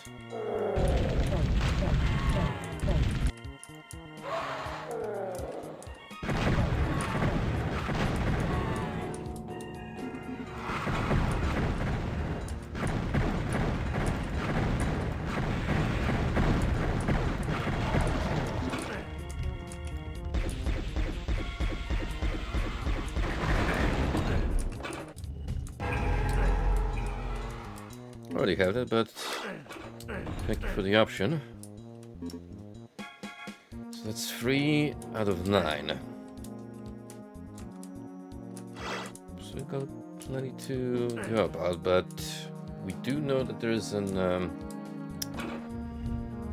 map scroll we can pick up. Make that 4 now.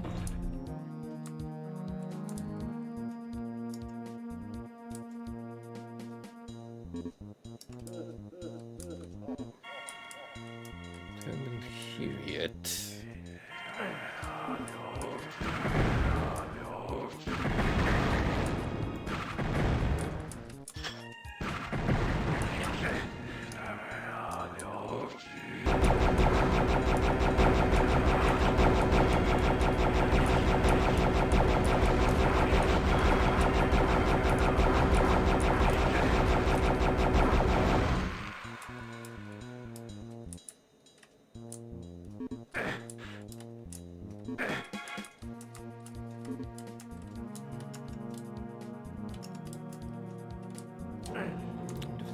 Come into more of these bars. Smells like a secret, but all in due time. For now, what else haven't we inspected yet? I mean, we got all the keys technically. Oh, here. Oop, that could have been a nasty surprise.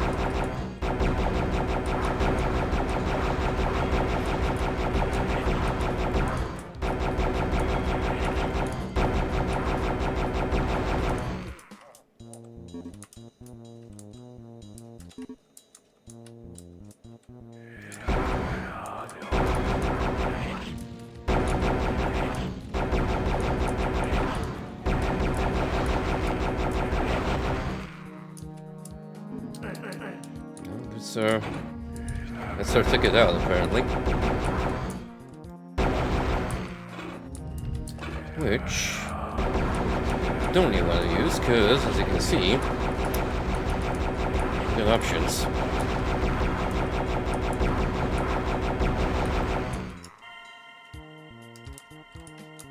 We got 2 teleporters to choose from.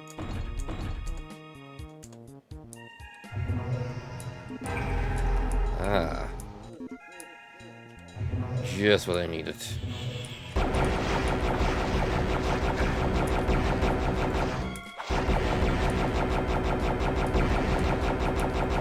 And this brings us here, does it?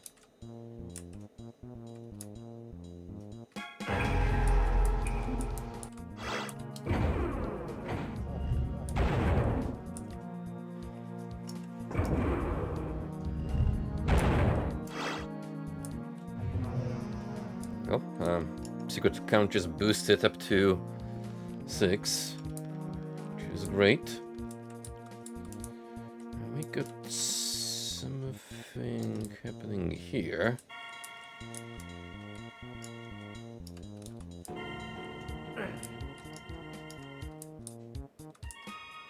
Oh, hey.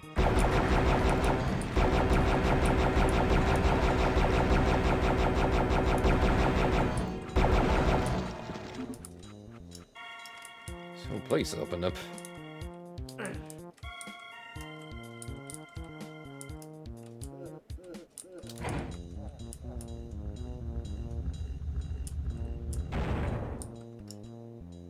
It's down here. That's supposedly out of bounds.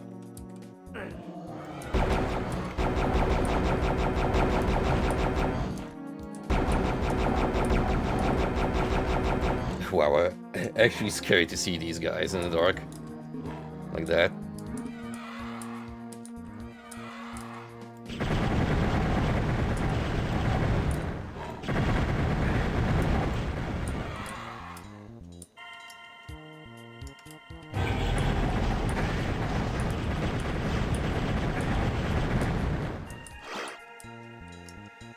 Okay, that answers that.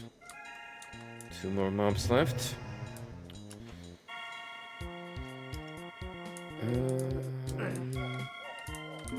think everything is pretty much tucked away here, from the looks of it.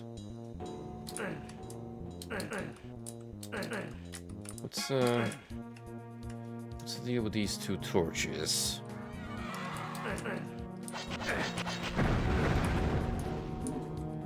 And how do we get here?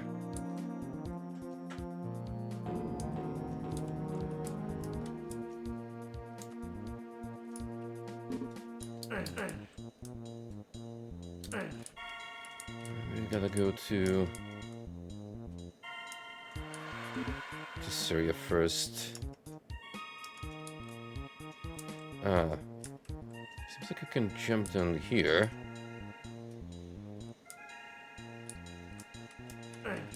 What's that glowy bit? Doesn't seem familiar of an item.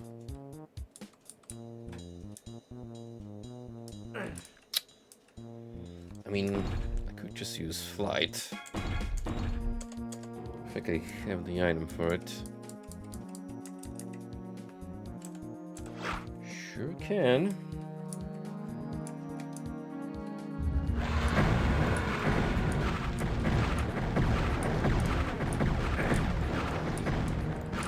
Of course.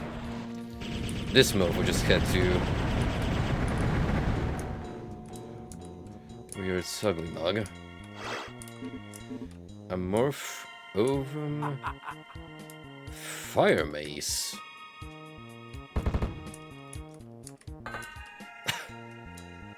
It's a grenade launcher. It's pretty awesome, actually. And somehow not even a secret. Alright, well... about... here...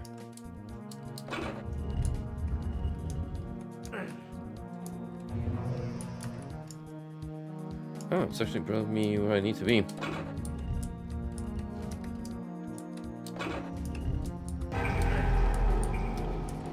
The Phoenix Rod. Cool. So, missing just one, am I?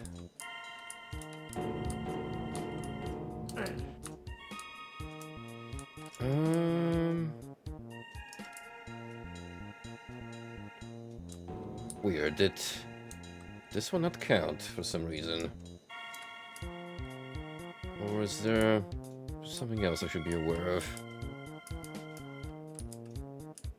I don't know if it's because I flew in there instead of making a jump. well, running jump.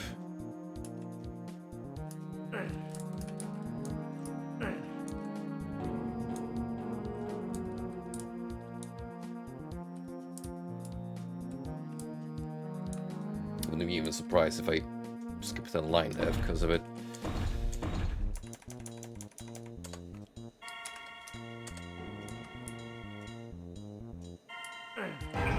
Yep. Bit of a fucky-wucky on the game spur, but it has been dealt with.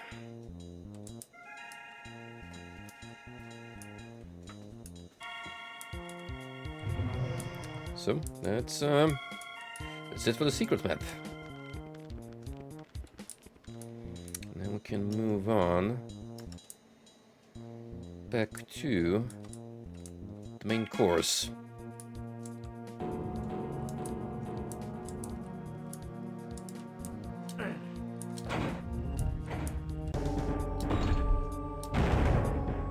The catacombs. So that's 5 maps done. 4 to go.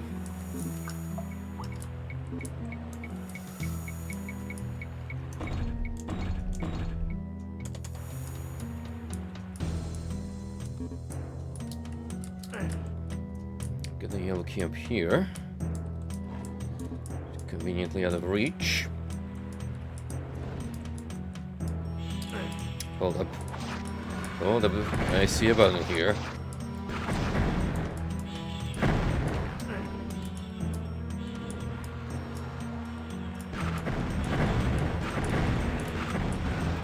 I'll return to it in a minute. Once I deal with all these mobs hovering over to ruin my life.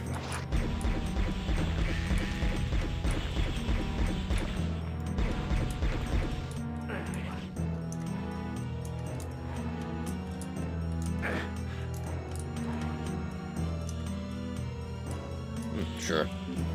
I got the ammo.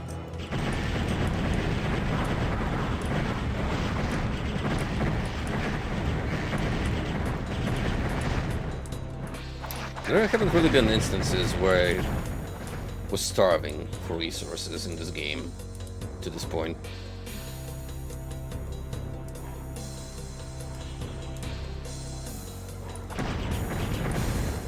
Helps a lot that the secrets are easy enough to find, so you can stock up there partially. Also, there's just a lot of ammo scattered across the map period. Not to mention that you got enemies that drop respective ammo pickups by default. Anyway, we got this switch here.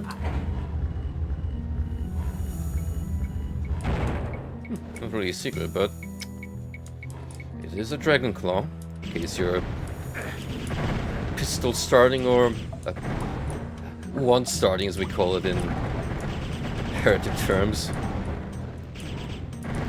I say that as we got like 3 one types at least. If you want to get super technical.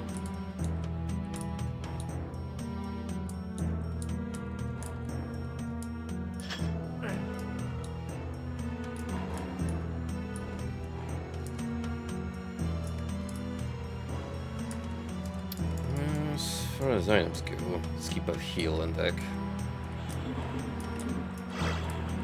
Just in case.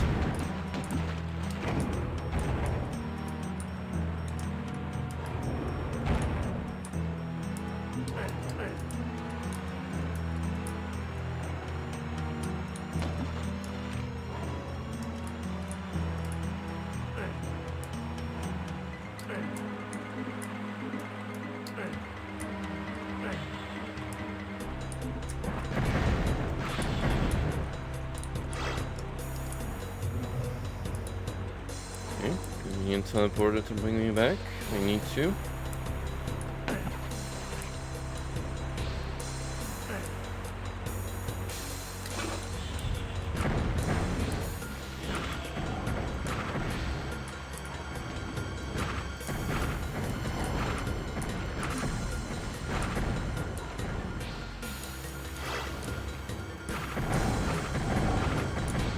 know what?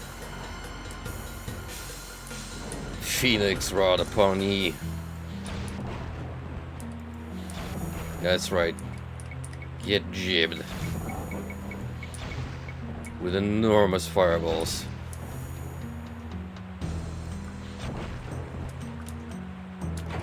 A sight to behold, truly.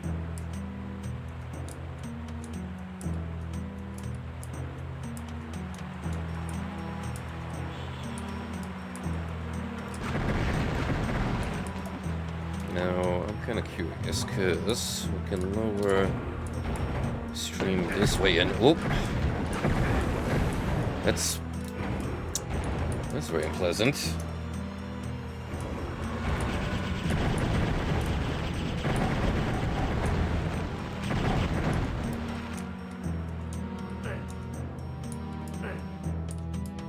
Imagine if I just walked in there, and that thing blasted me with like 2 high-RNG fireballs. To say it would have been tilted would be an understatement.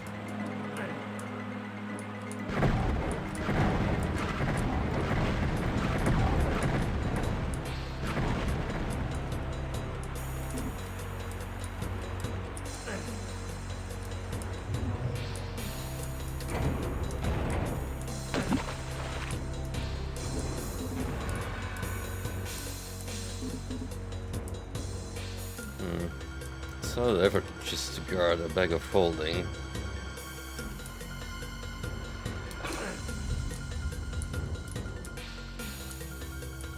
Well, I guess there's these gloves as well.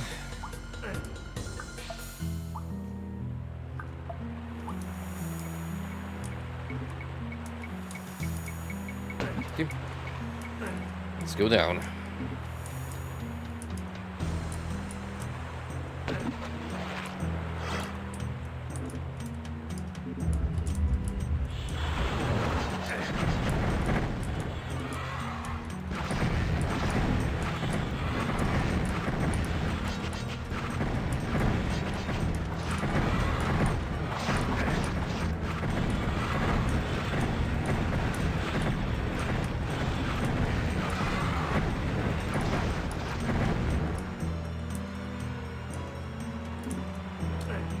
A particularly savage ambush.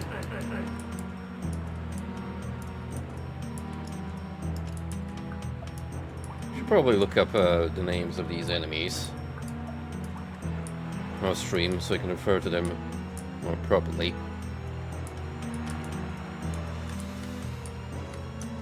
Alright, another lich has shown up. Of course, you just had to place yourself under the waterfall, you massive penis.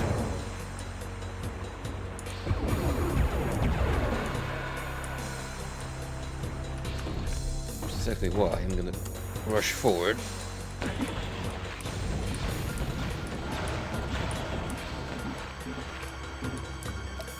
These feel weaker than the boss counterparts I faced in the end of episode 1. Either that or these new weapons that we have are just that powerful.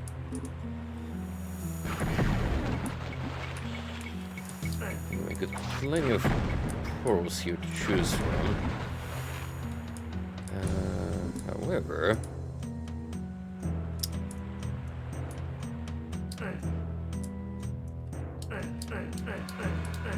seems like you're gonna make the most of the drop.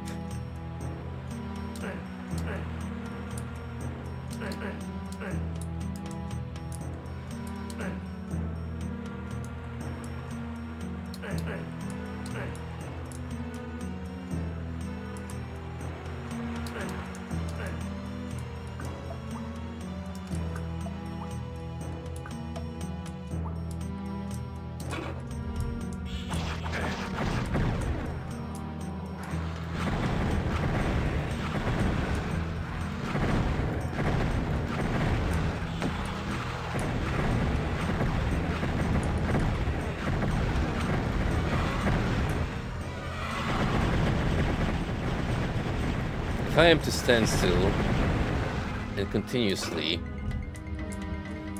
hold left click, I guess we'll use the appropriate weapon for it.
Okay, now that's dealt with.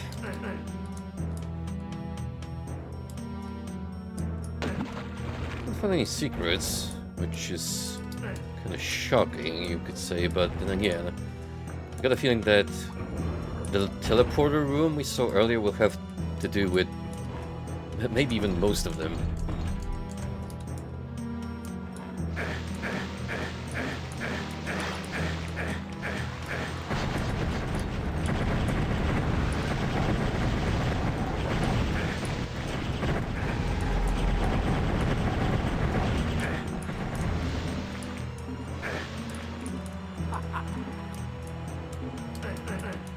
It's right here, which is awesome.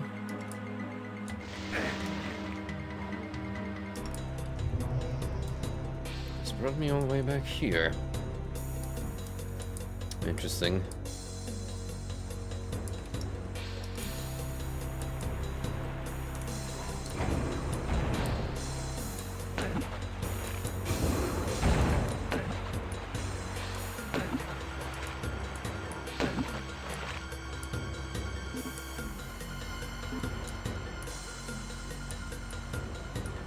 Try experimenting more with these now.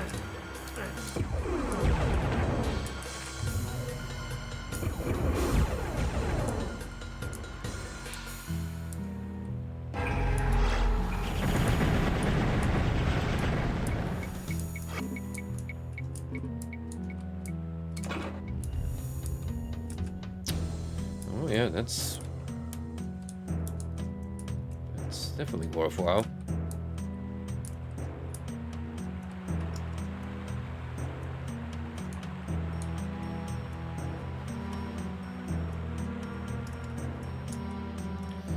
Still, 2 secrets.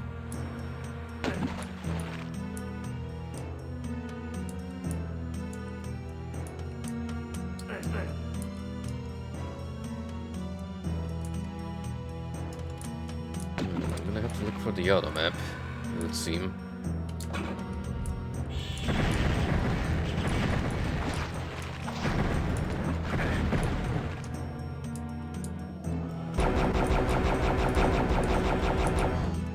You know what? Let's try out this thing.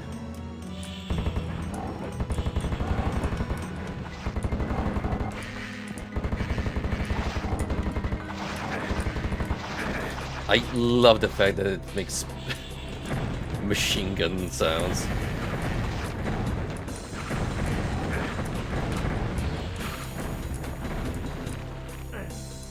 Yeah, forget the AK-47. The fire mace is where it's at.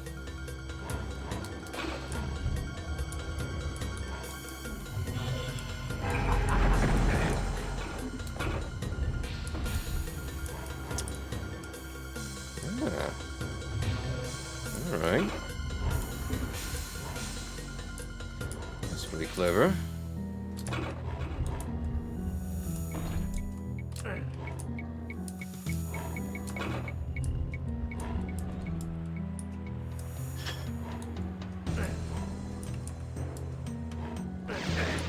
Ooh, ow, ow, ow, ow, ow, ow, ow.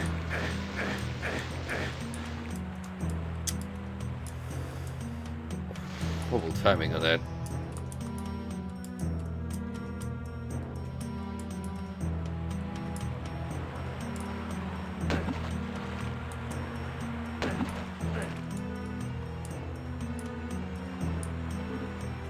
This time, let's try this one. What if they all bring you up here? There happens to be one that's just slightly different from the rest.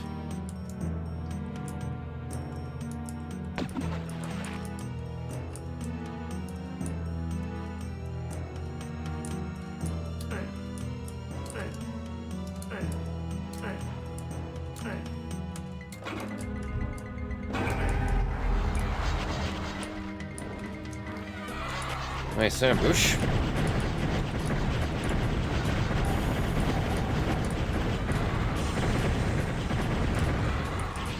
Monster Closet's my beloved. Tried and trusted tactic.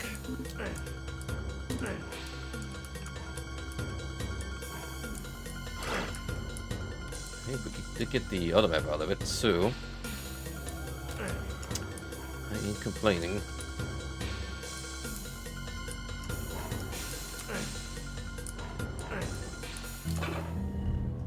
How does that open up? I think I hear some enemies behind it.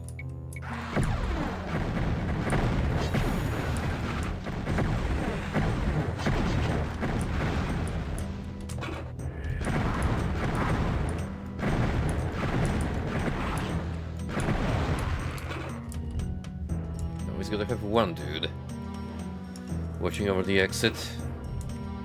It is a given at this point.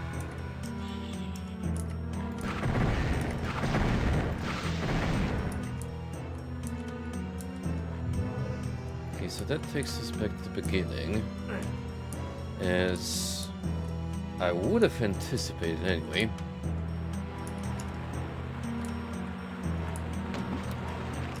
We got a cool... Oh! Where did you gentlemen come from?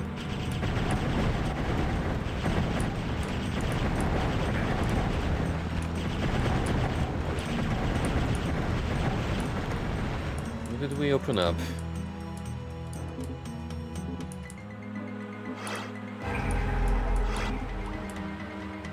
Whatever you did, it led us to another secret, so that's what's surely important.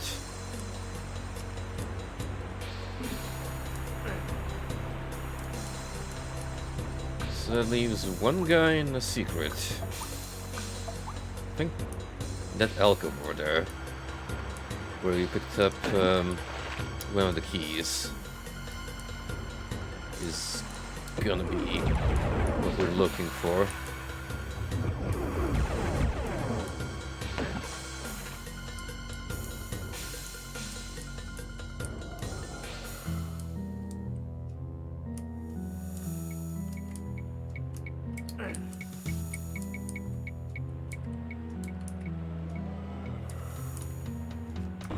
Just gonna make sure I actually land inside this time.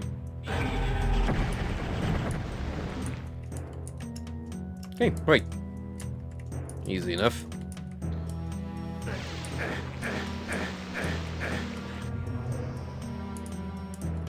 And with that, we can bid this level adieu.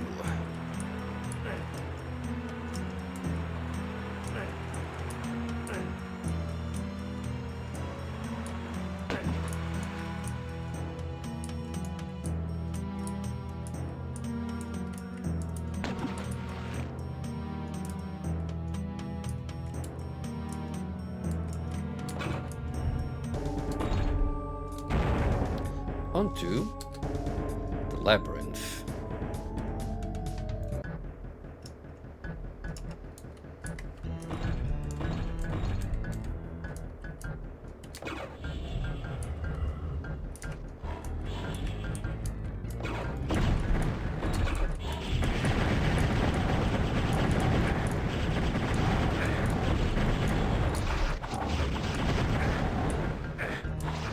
Oh, that Gargo is a cheeky one.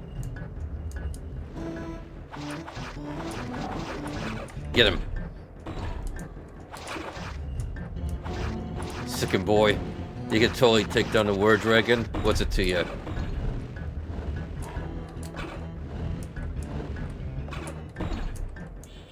Look at him go. No, buddy. I had my money on you.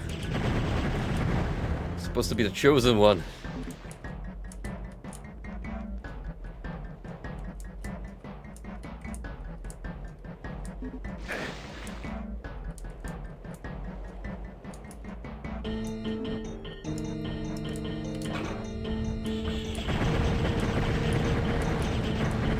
I'm gonna say this is some pretty unorthodox music we are tuning into right now.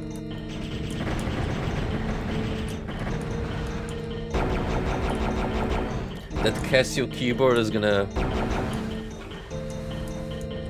That Casio keyboard is being put to its full use at this point.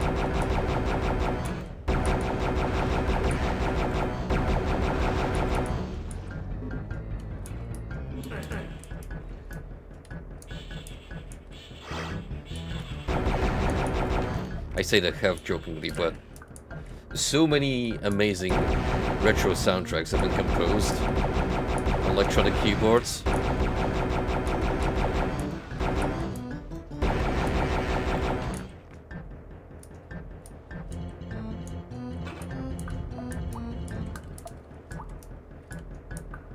Like to this day, I would just randomly put the Lords of Magic OST to play in the background while I do stuff, and it is iconic.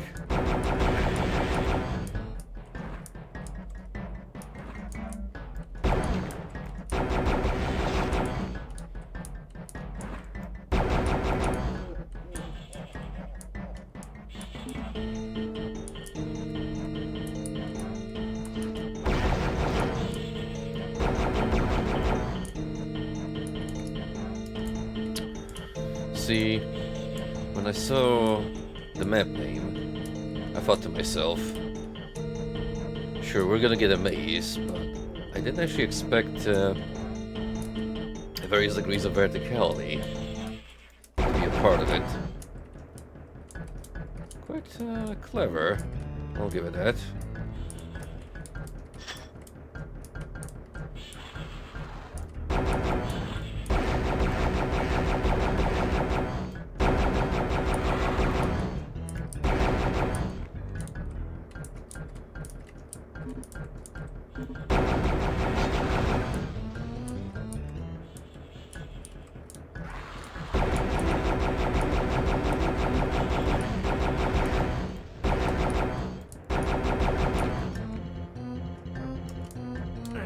There's any secrets to find in the maze per se, besides some items you can pick up, like that healing flask, but not a big priority, to be honest.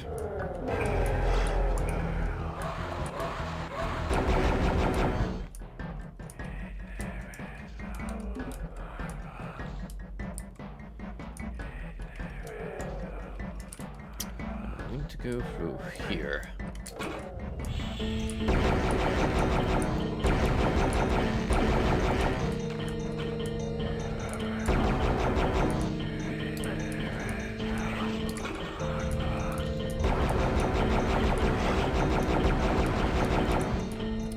You're being denied the Dragon Claw for some reason currently.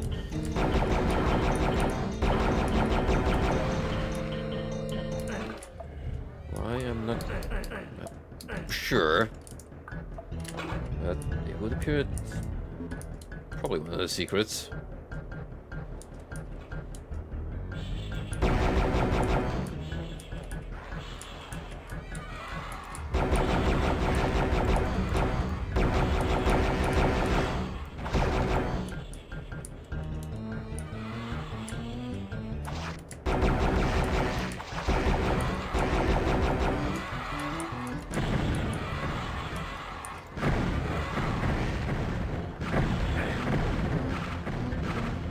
good opportunity for some cleanup.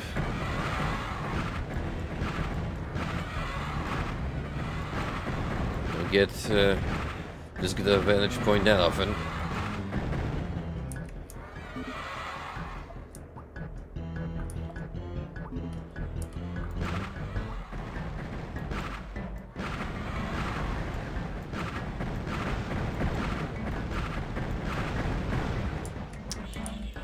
Thank you, auto aim.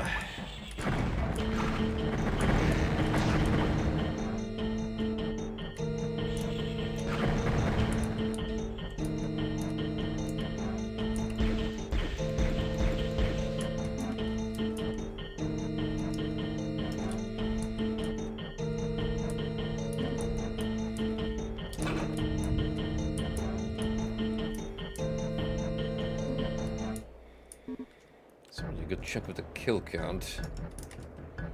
Taken care of.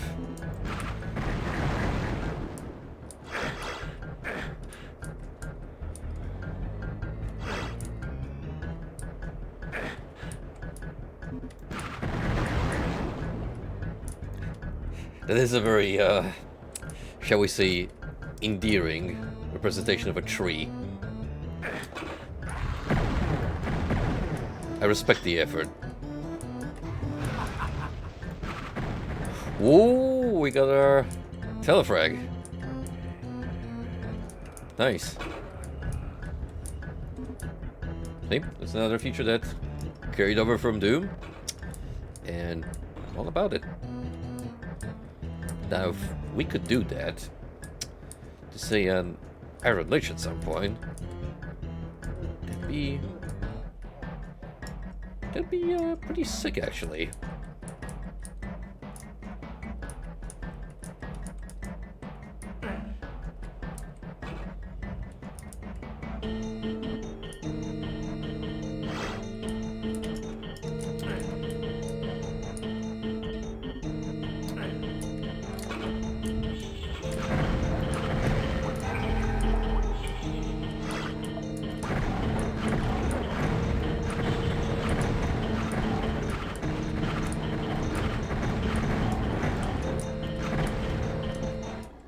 What? Screw you guys.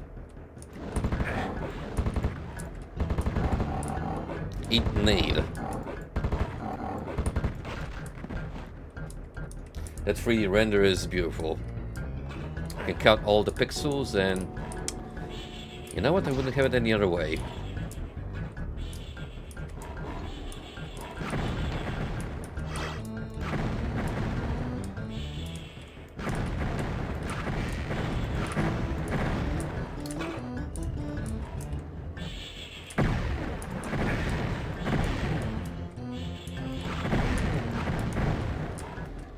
Deal with these guys.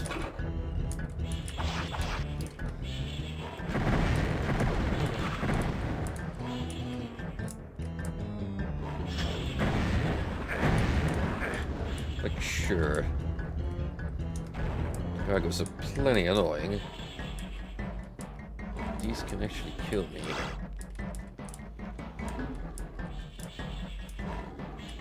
What the hell are you hiding? Can you even come out?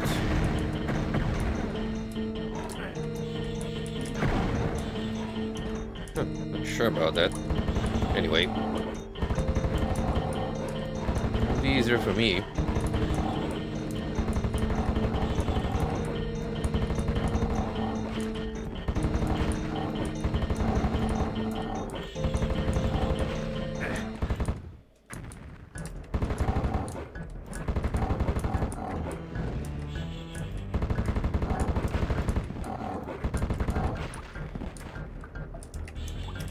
A lot of were dragons.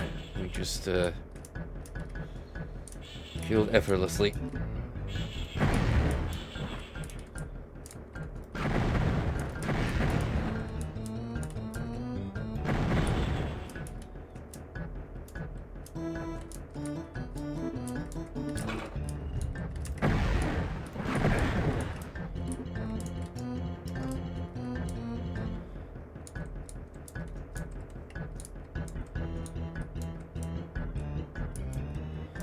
Now, where does...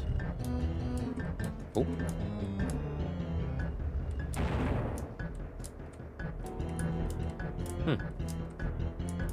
Oh, that's neat. I'm gonna detect the teleporter, but good thing I backtrack, because now I have the mountain map on me.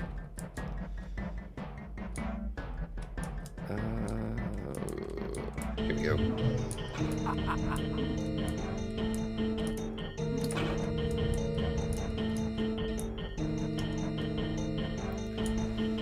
Now, let's have a more proper look around. We see some funny business happening at the beginning, actually.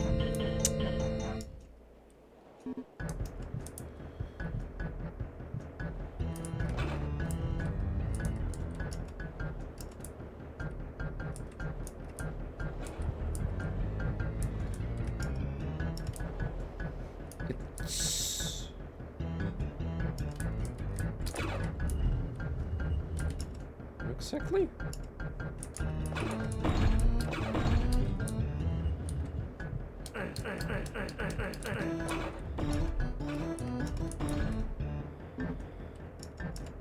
Oh.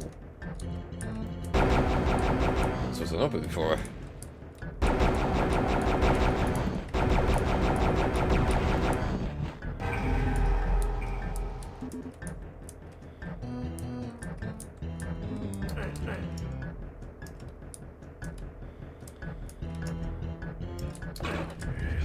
Well, there's more.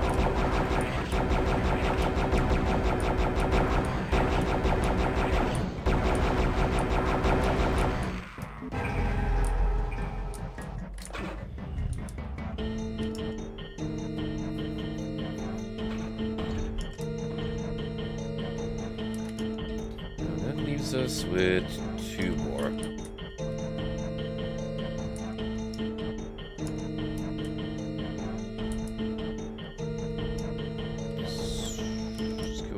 Here.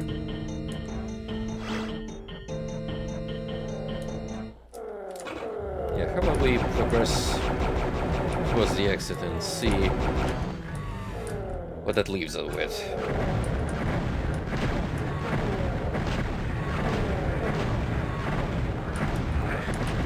You know, for all time's sake.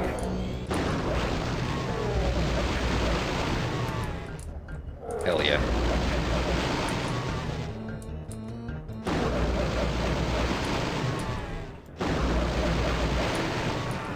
Look, it may not be a very efficient weapon, but damn, is it badass.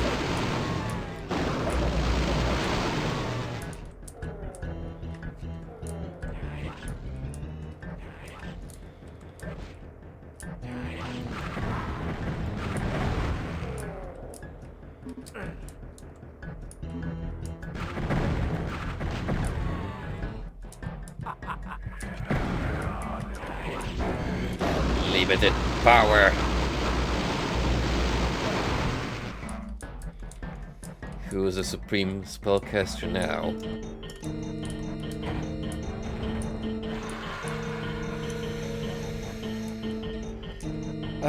So how do you like the fire mace? I wonder.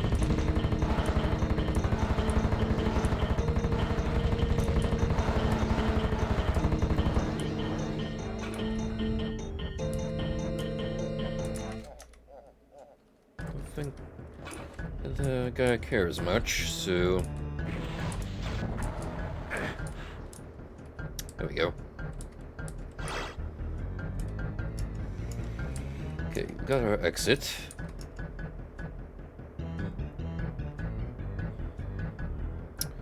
Now we just need 2 secrets.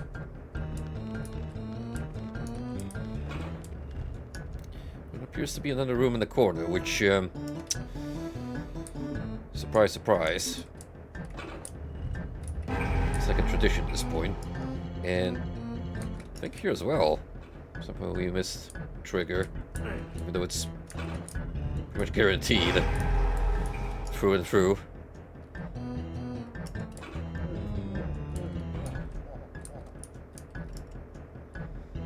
Bit of a Supernova's 3D arc choice with that one. Keeping consistent patterns with secrets, but hey, you probably wouldn't have expected it.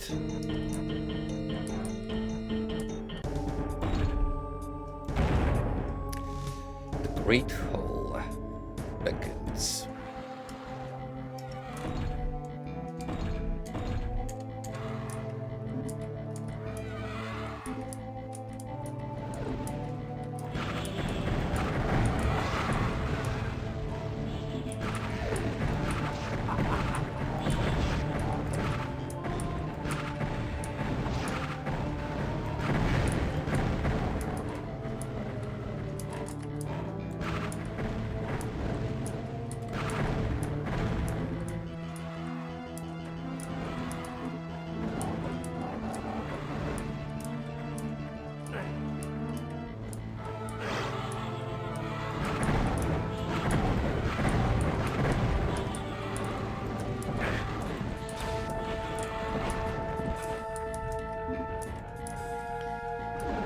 Gotta love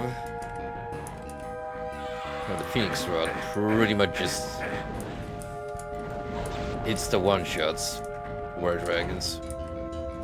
That's how powerful a weapon it is.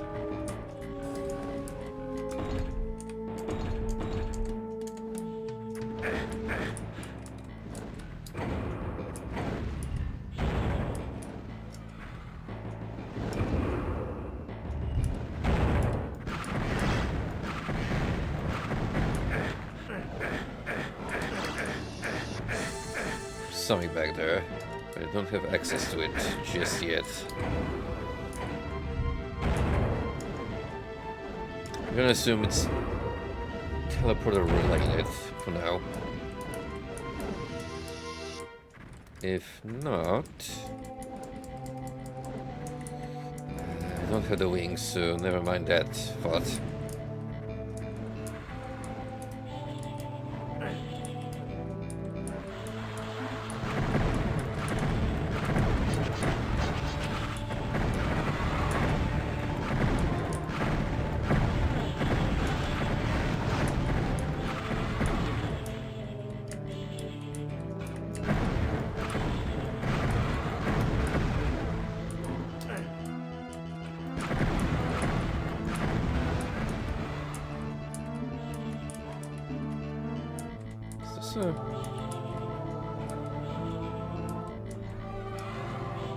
I think it's like a touch panel.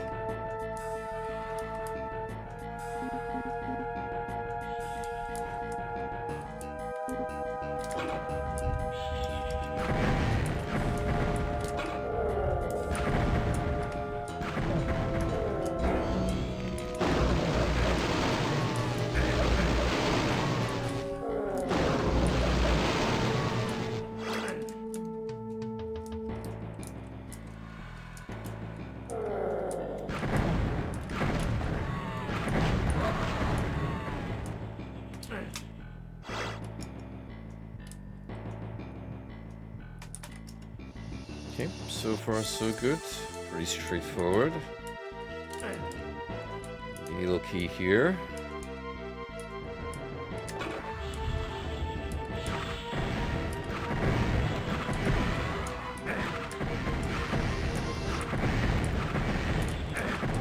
At this point, we've pretty much seen everything Episode 2 has to offer, besides the possibility of a new boss at the final level,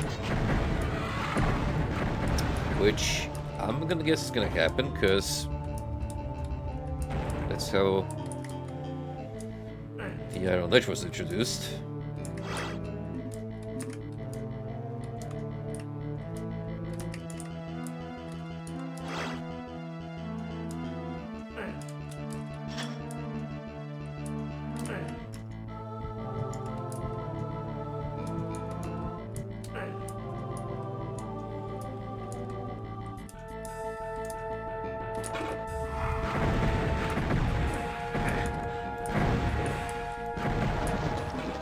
See, you and the golem are scarcely used for this chapter in the game. A little more in the later areas, but no overabundance, that's for certain.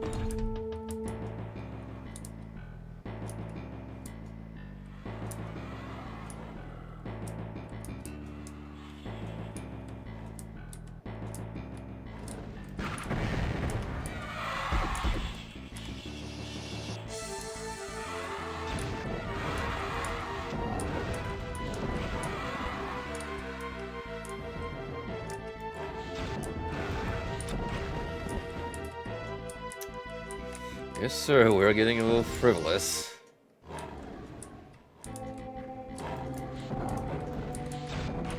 Helps we get through that part later. I don't mind at all. More importantly, what did that button do? I press down here.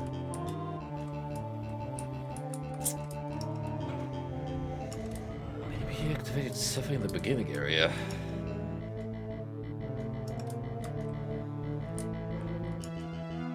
So there's not much else I can do here.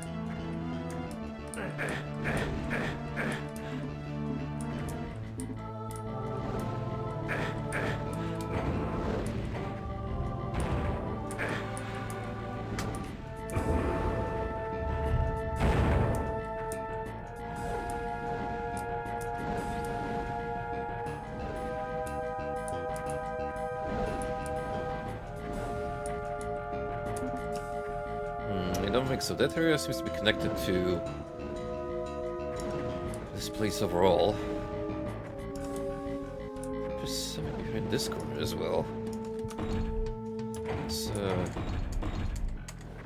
have a peep. Oh. Okay. That'll help a little bit. I get stuck.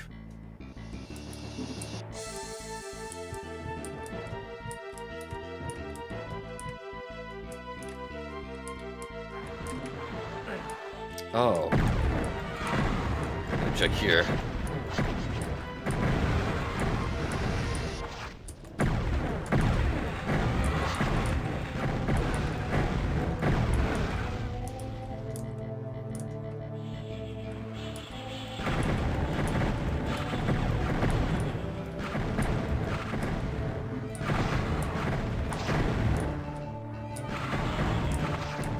See, having an in-game item that gives you flying is a good clutch mechanic to substitute jumping if you don't want players to abuse it. Also, what's up, Rosset? And welcome to the stream. We are indeed spreading heresy, or dealing with it, depending on how you look on it.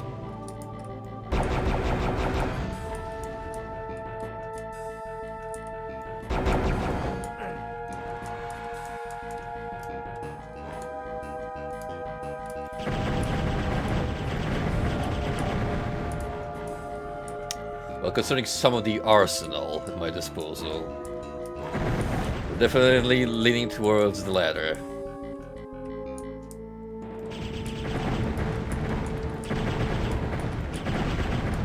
We are definitely not above resorting to some fouler aspects of the arcane.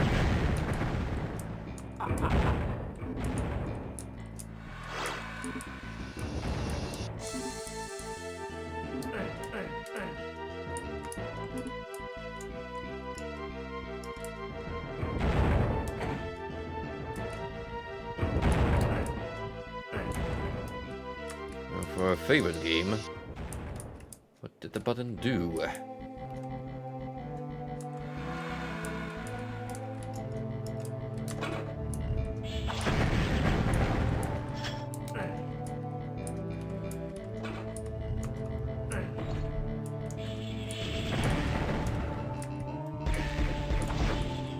Actually, no, let's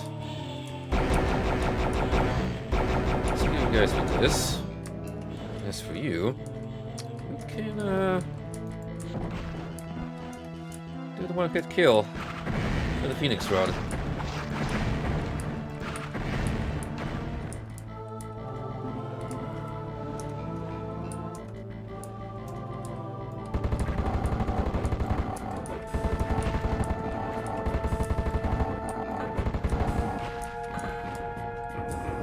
We are definitely putting the power into fantasy with some of these weapon choices.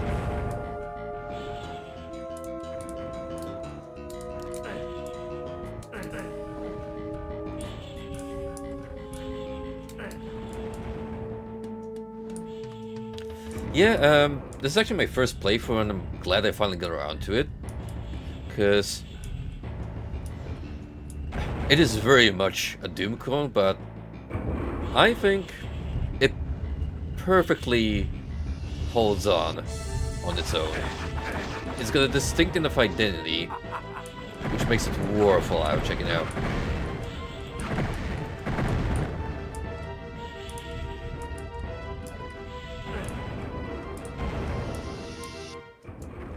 I mean, besides the fact that it replicates the Doom gameplay well enough to make it enjoyable for, well, anyone who enjoys Doom to begin with, it's got a couple of its own unique quirks, like the inventory system, which we like to accredit to build engine games, but no, this is actually probably the first of first-person shooters that tackle the subject matter.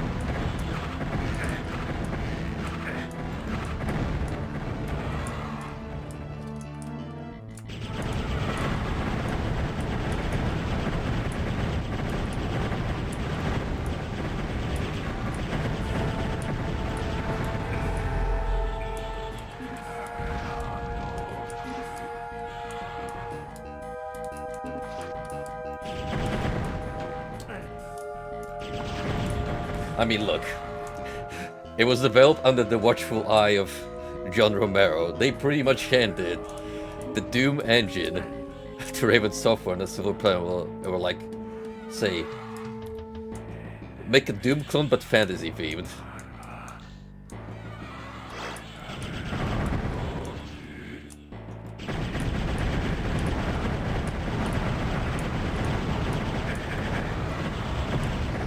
I do find that episode in its software history particularly interesting, because it was kind of a bit of an eternal struggle between the two Johns, Romero and Carmack, where one of them was like, we should focus on making games on our own and innovating the industry, whereas the other believed that there was definitely merit in its software also extending to publishing and supervising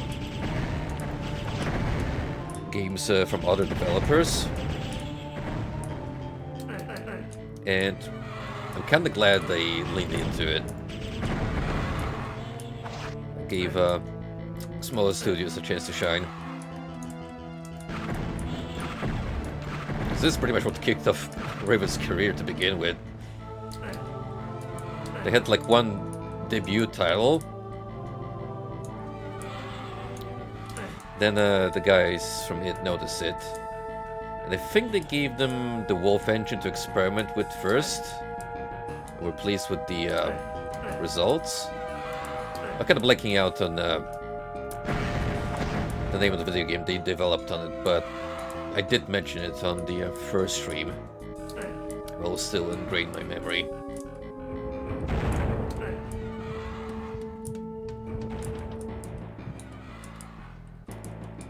There was actually a full-fledged RPG instead of a first-person shooter, which, well, you wouldn't really see from the Wolf engine all that often.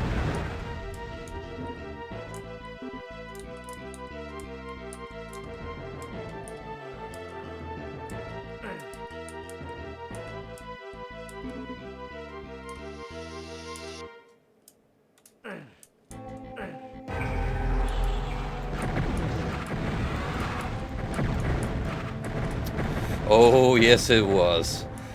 Have you read John Romero's autobiography by any chance? Doom Guy, Life in the First Person. I wholeheartedly recommend checking out because it's got a lot of interesting facts about different periods from Romero's life in the industry, and Daikatana on its own is just... it is a glorious train wreck. They basically... by that I mean the guys from Eidos Interactive gave Ironstorm a whole less studio and new gen equipment to work with, and somehow it just went south from there. They had like 3 projects going on at the same time, and only Anachronix turned out to be somewhat successful and the most well received of all of Ion Software's gaming catalog. Then again, can you really be surprised at the outcome when Daikatana pretty much boiled down to becoming Proto Duke Nukem Forever, with development being pushed back just to keep up with the competition, and it was already heavily outdated by the time it finally came out.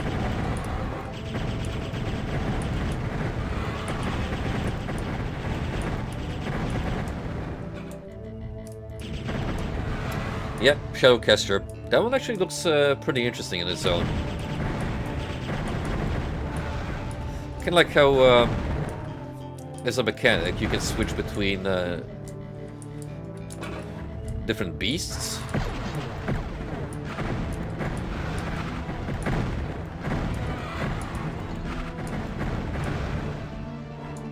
I always found it really cool when they somehow managed to take a limited engine and modify it to push it to its absolute limits.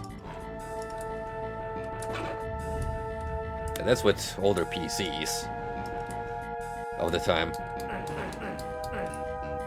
Not being the spoiled youngins that we currently are with our fancy-pantsy supercomputers.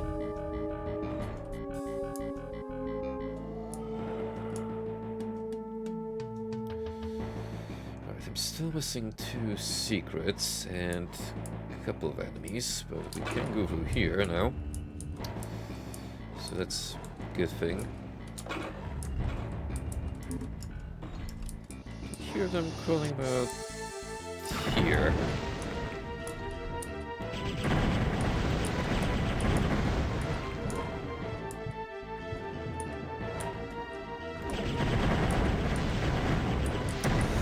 It did, and it probably would have been better if it didn't. Because, oh boy.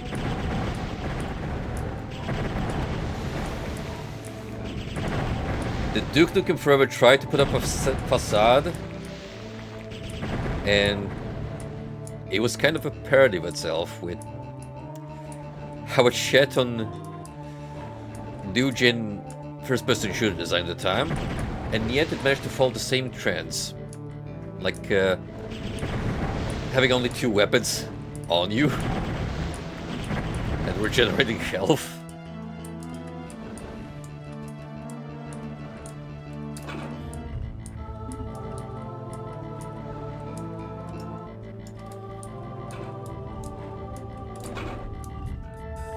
We all spend at least an hour at the whiteboard at the briefing room, drawing dicks.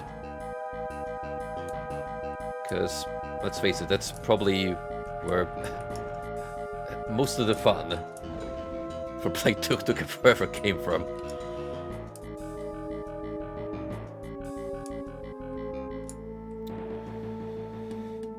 I think I see a door I can access.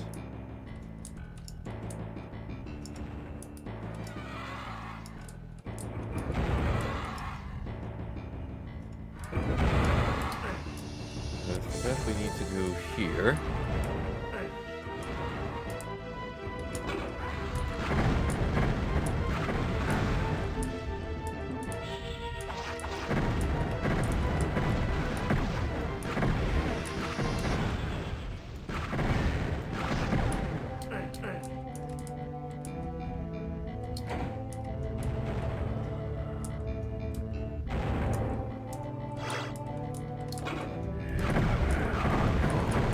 Found the exit. It's already something.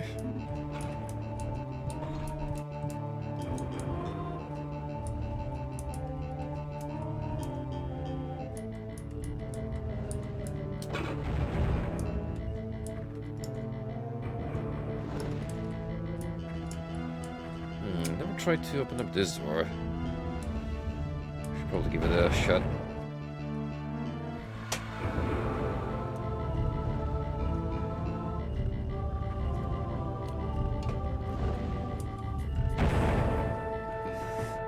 Yeah, there were like 2 iterations of Duke Nukem Forever at some point. The earliest prototype and then the build that we actually saw from the leaks. That was now just released as a 6-map package, which I'm also going to try and take a peek.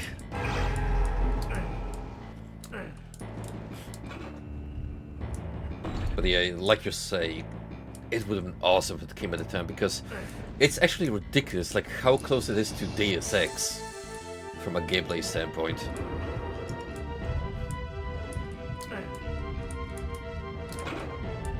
The open world aspect alone is what seriously could have carried it.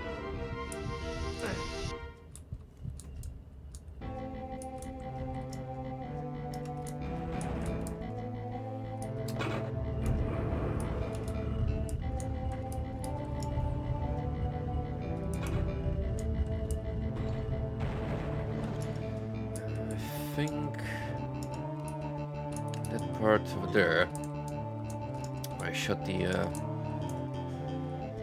were dragons. That's where I need to look for the secret. It's probably where flying is gonna come in handy, but we'll see in a minute.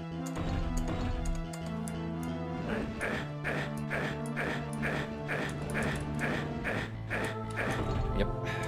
I have to enable flight mode. One.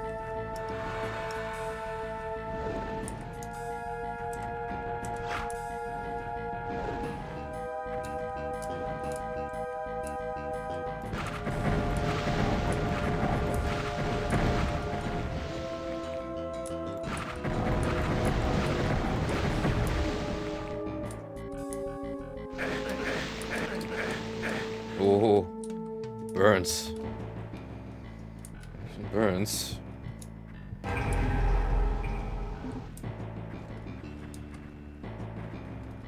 that I have the item, I don't need to care all that much.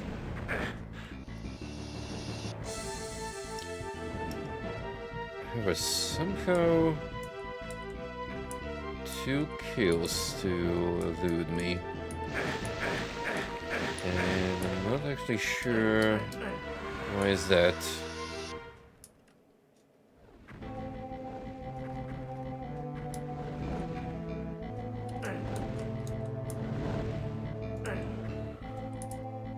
Have to walk around the map and see what we missed.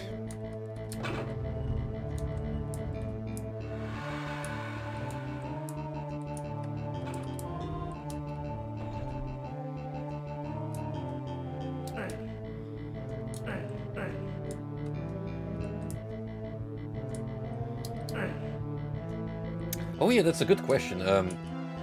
Who owns Raven Software's catalog at this point? Because I'm pretty sure the studio got acquired by someone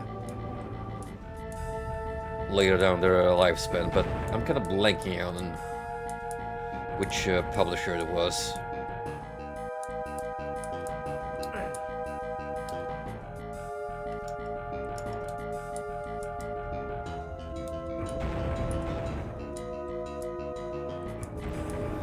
Oh, dang, you're right. I totally forgot. Oh, like many awesome studios of the days gone by, they got bought up by a major publisher and then just sent to do war shooter slop. You hate to see it.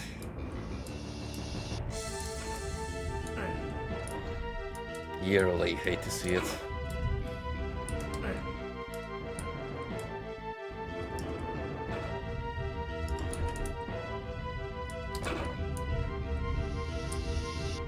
Okay, for real though. Where are the 2 kills I need? Where are you guys hiding?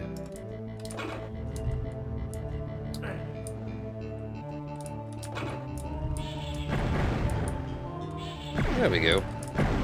That's where the other map was. Oh. Cheers to me for pulling enough without that little life hack, basically.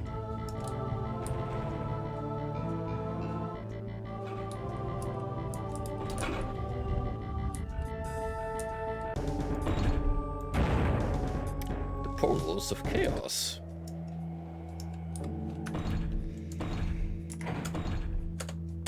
That sounds like approaching the finale of a chapter.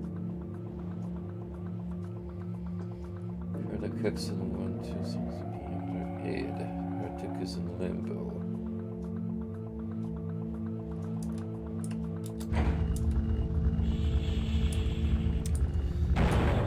Yeah, I think a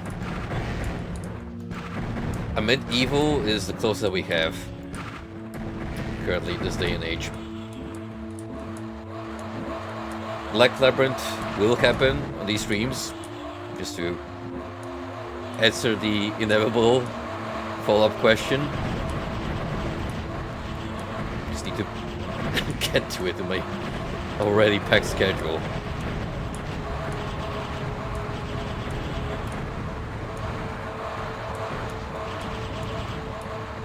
We're actually living in a pretty good timeline where aspiring first-person shooter developers of the modern age have realized that you can actually do a lot with a good fantasy setting, so we're getting more than we ever did.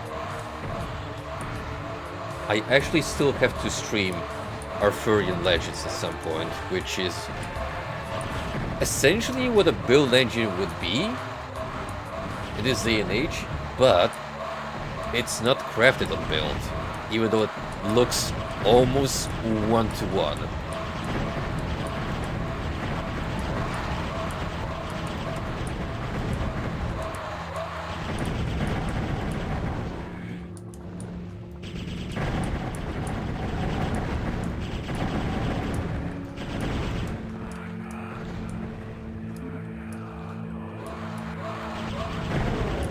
Then we have like, what?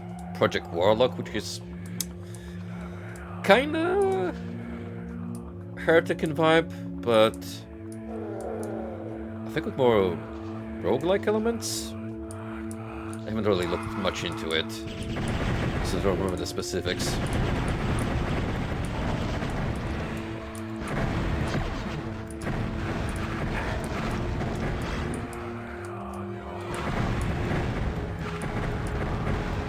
Now, Graven, on the other hand, that, oh boy, I've watched the Civi video on that one, and it certainly looks like a video game. It's somehow Slavjink without the Slav part, I think. At least I don't think an Eastern European developer was behind that one.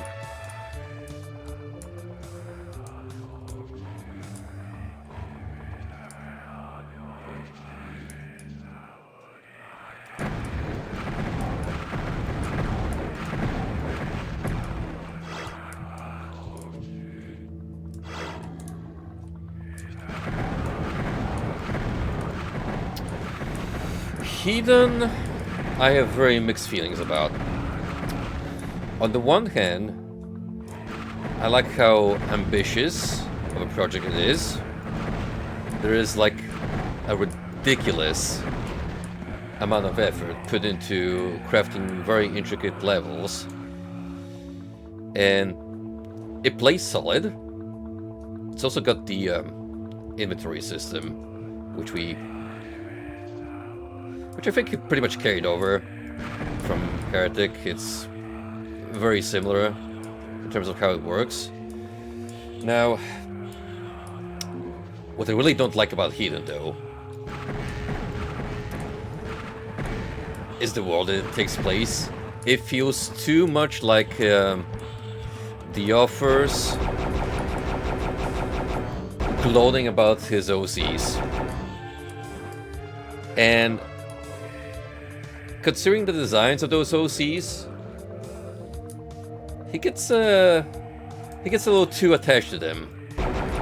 As you'll see through certain Easter eggs where you'll notice fan art which appears to be focusing a little too intently at some of those prominent features, set characters.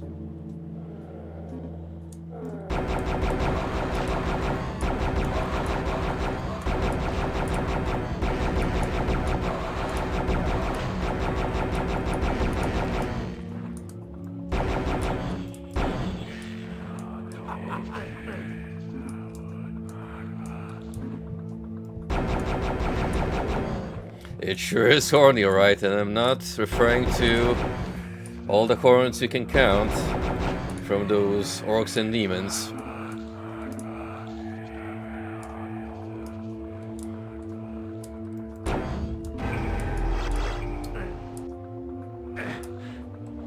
You know what, though?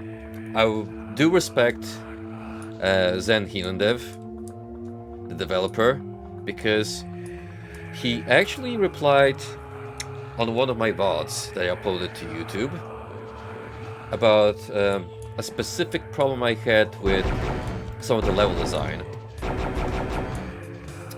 And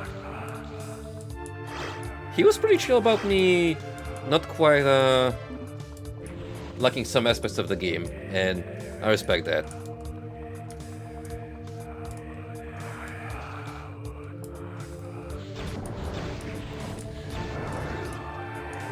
I like when you can have a rational conversation with a video game developer, and it might actually lead to some potential changes.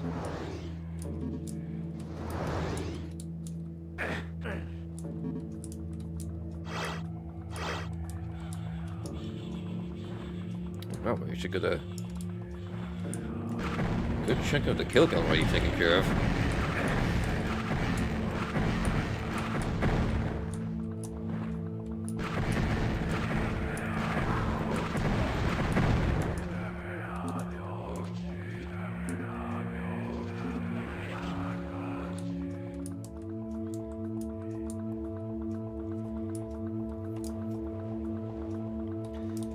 See, I can understand when you're a little frustrated when people are outright trolling you or just saying things in bad spirit, but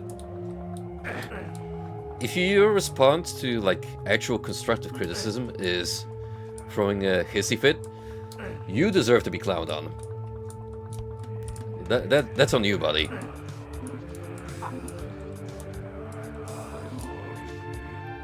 Like, you don't have to even address it, just suck it up and move on. But don't be a baby.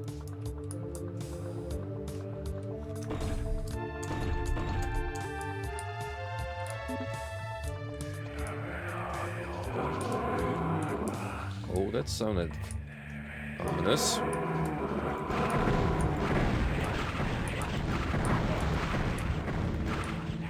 Oh, looky here, we got Minotaurs. I knew we were gonna see new boss. wrap it up.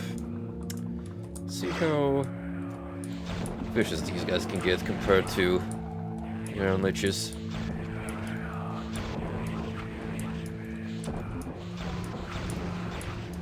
Actually, how about we have a little bit of fun?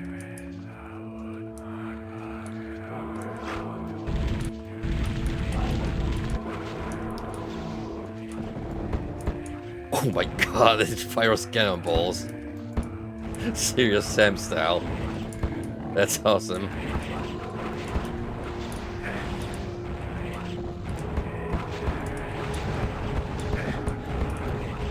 They do fire, however, very strange angles, especially if you're on the move.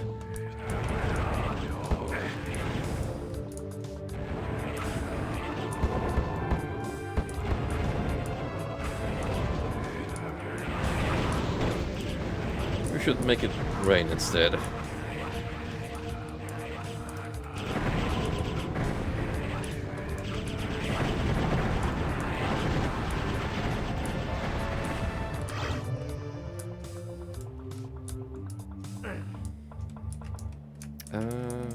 What does this thing do? Oh, it teleports you to a different location. Got it. What about this item? I think it's a full heal. So my health go up. Back to 100.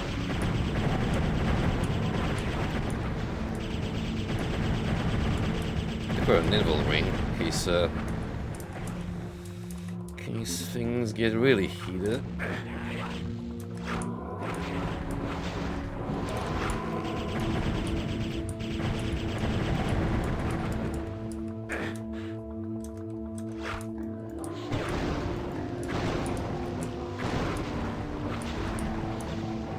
Yes, they're certainly tanky. Take quite a bit of punishment.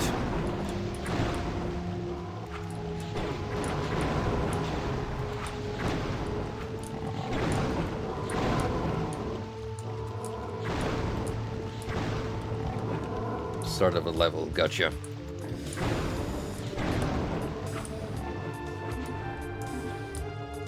A lot of these you can already figure out if you've played Doom before, just because they're pretty much a one-to-one transplant.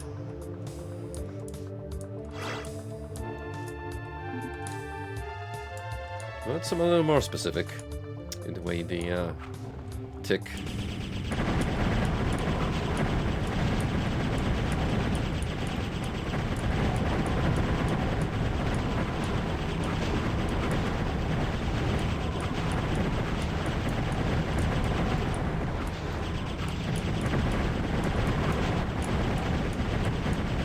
Well, the Cyber Demon strat well applies to basically the fantasy Cyber Demon.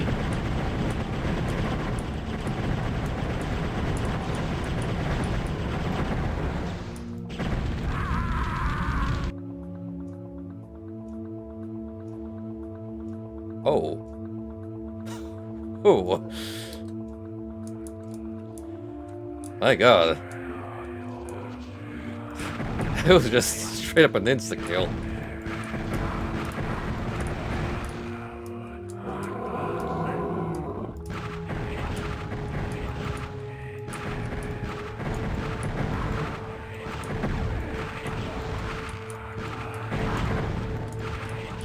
We definitely don't want to walk into the flame trail. Also, Molitar is such an incredibly 90s name, and yet it pleases me greatly.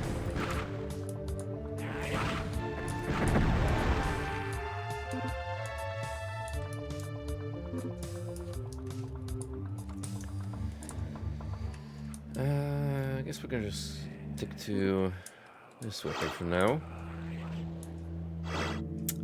Want to enhance the Phoenix Rod because that will mean I have to get closer to you guys, and that just seems undesirable. Be real.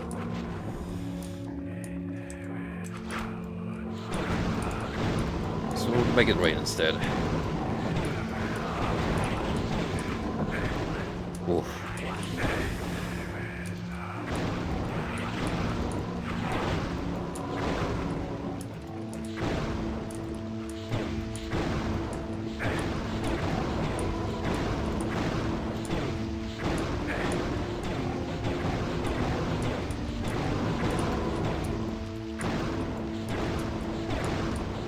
Focus on one of these guys.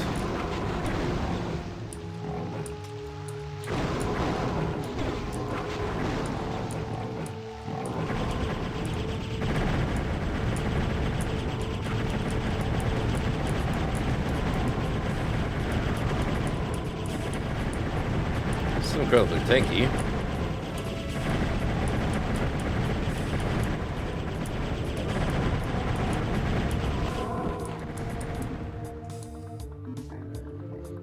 But seems like the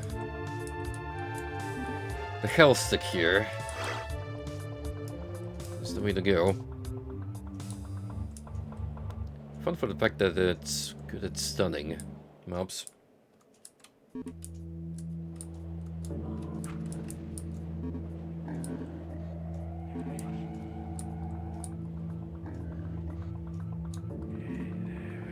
got plenty of juice. Probably enough to kill one more Molitor.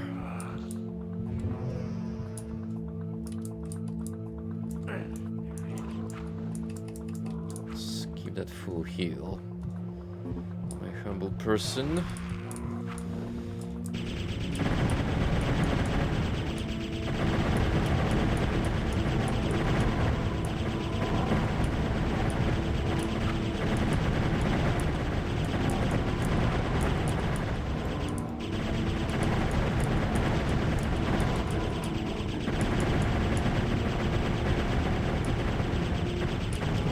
Track of one of these guys.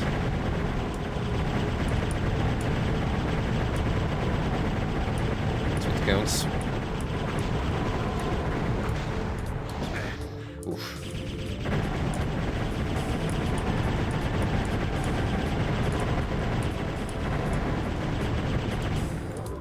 Okay. Now let's soften up with the Phoenix Rod.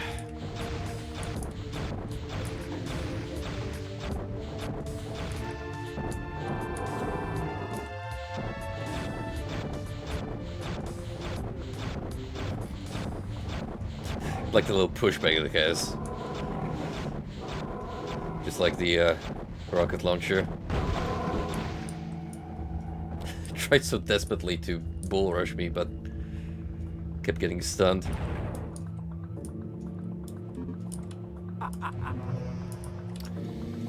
Alright, that's all the kills.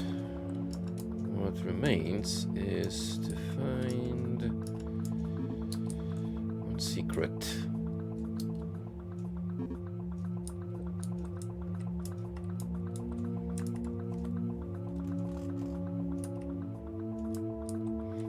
Oh yeah, I also saw CV cover. That's a RAV game. Does seem interesting. I think after Heretic, I might start up Hexen and get through these two, since I can easily run them through GZ Doom.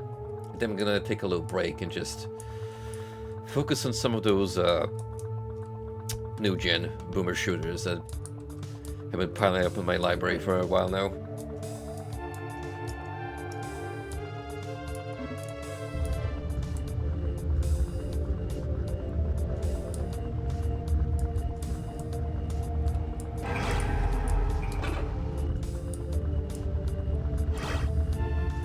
Easily missable secret, huh? Yo, what's up, Golden? How you doing, buddy?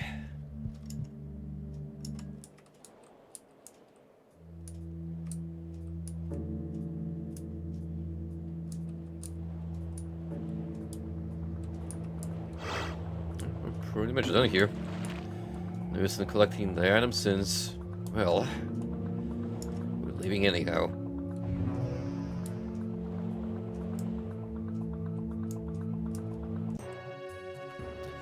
The mighty Molotovs have proved to be no match for you. And as their steaming corpses slide to the ground, you feel a sense of grim satisfaction that they have been destroyed. The gateways which they guarded have opened, revealing what you hope is the way home. But as you step through, mocking laughter rings in your ears. Was some other force controlling the Molotovs? Could there be even more horrific beings through this gate? The sweep of a crystal dome overhead, where the sky should be, is certainly not a good sign. Great choice of background, by the way. Totally not burning my eyes right now. Also, that's certainly high fantasy right here.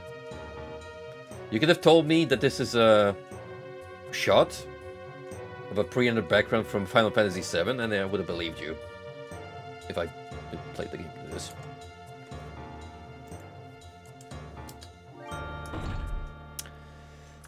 Yeah, that's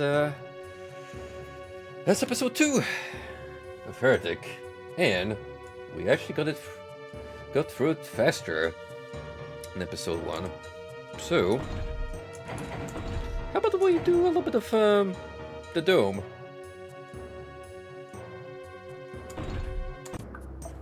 Just because we can.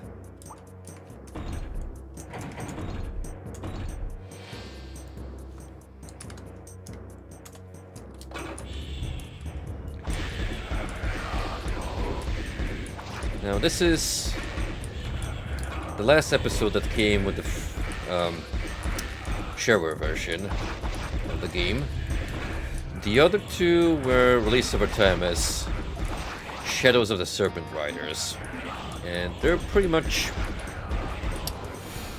well, what you'd be considering the Ultimate Doom version of Heretic.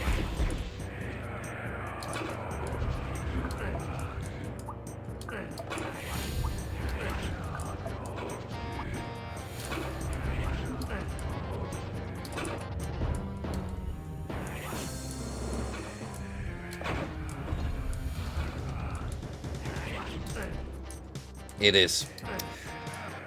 If they didn't get on that name faster and copyrighted it, I'm sure they've made a great album named for like a power metal band.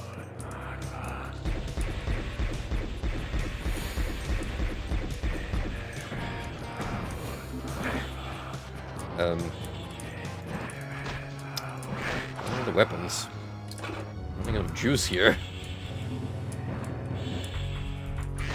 Need something. Give me a crossbow. There's a lich here.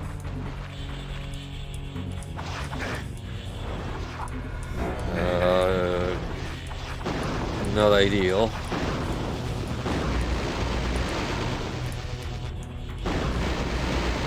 I mean, I can deal with Argos or singular entities.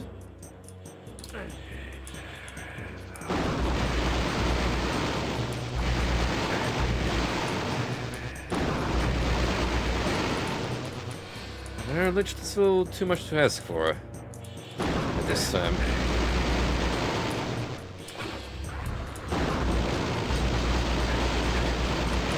This guy can actually fight back. Melee range.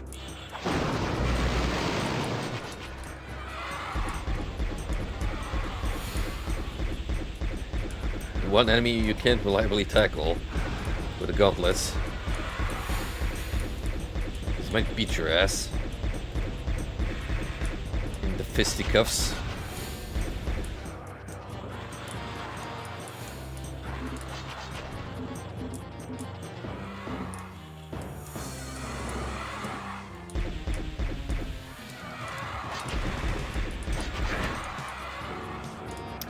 They are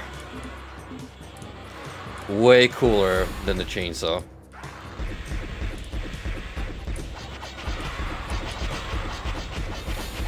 Oh boy. Oh boy.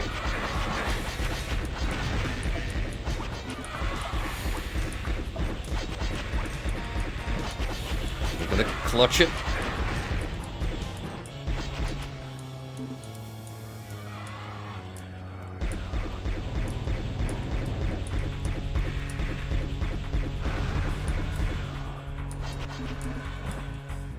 I might.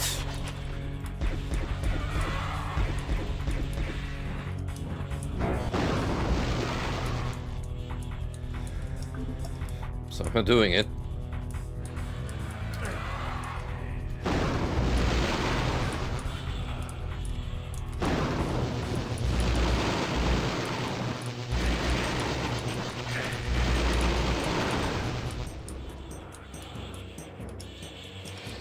Kill like half the enemies. Just these two weapons.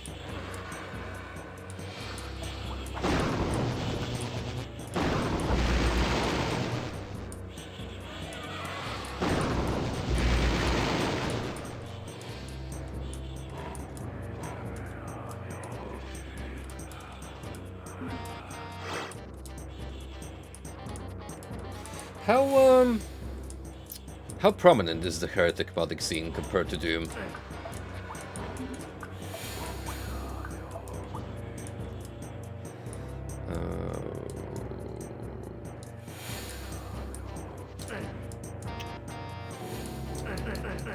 This would be a great time to have some secrets. Open up. Oh, I don't like my options currently, which is run past a Were Dragon or an Iron Lich.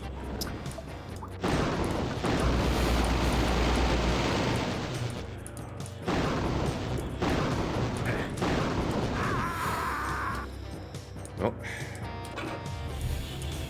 There we go.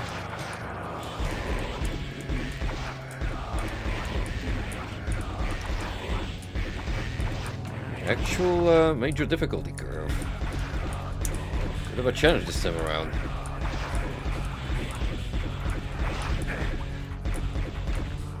See how far we can get.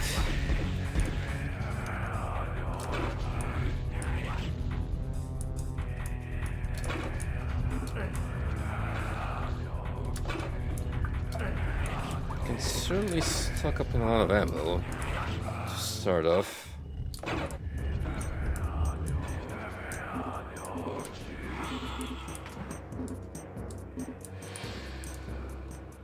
Crossbow alone would have been a godsend.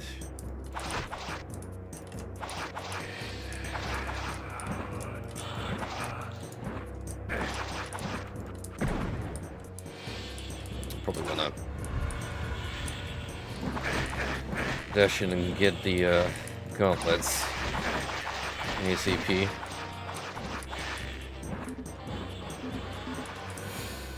May not seem like a great idea, but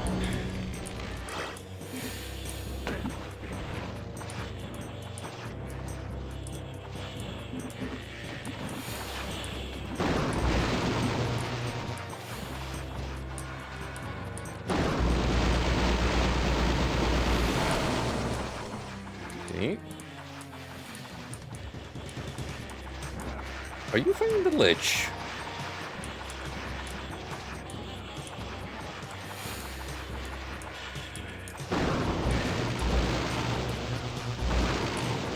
That's a shame. I saw a very ambitious mod for Doom, which turned it into basically Diablo by borrowing out of assets from the base Diablo game, but also from Heretic. That's definitely one that I do want to check out at some point.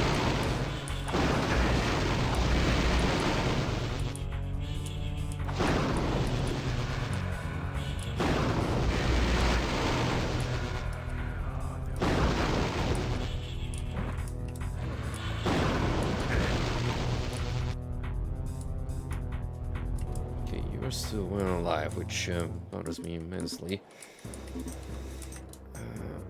It's here. Okay. Can't reach the book, sadly. so I'm probably gonna have to skip fighting this guy for now. And focus down here. As long as I can keep back, it seems to be a threat.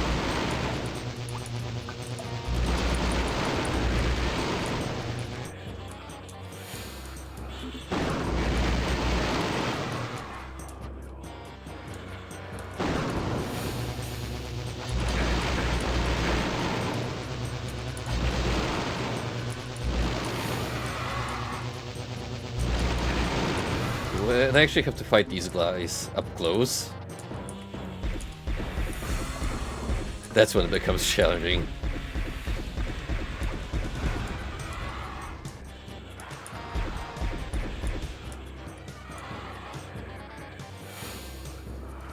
Faithless. I might have heard that name before.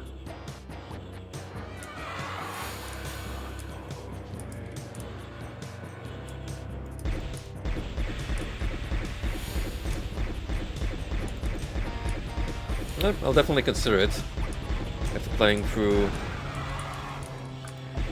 this in the first Hexen.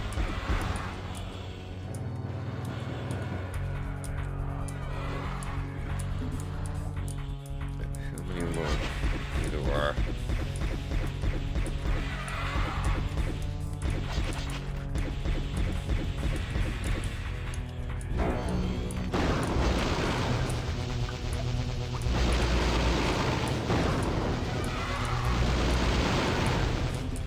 Sucking them up with the one first is not a bad strat.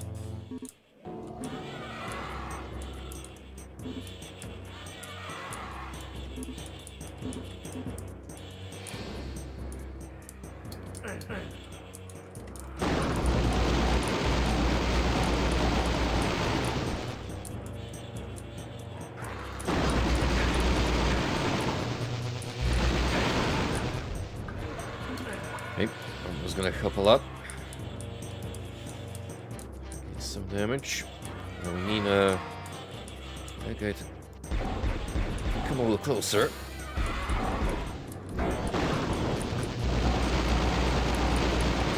Not too close, mind you.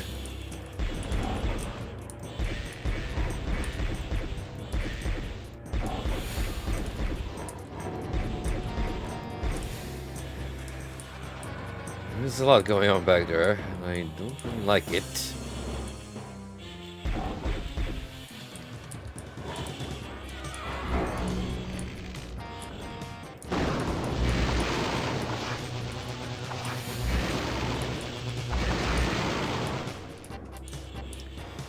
Do we have any health left? Up here. I think so.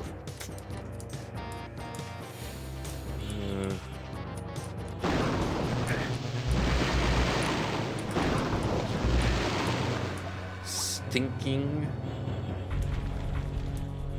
little son of a gun.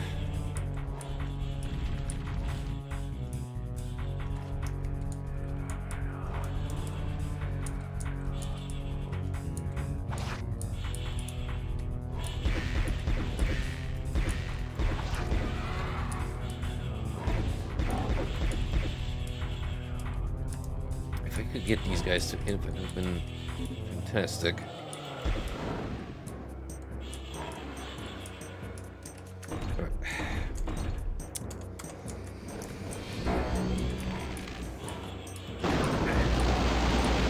Oh, 1 HP, let's go.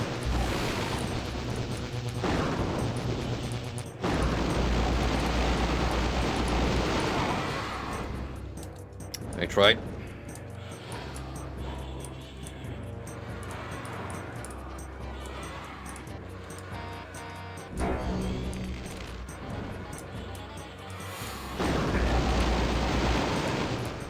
Hey, that's awesome. Good to know that those folks are still involved with the engine somehow.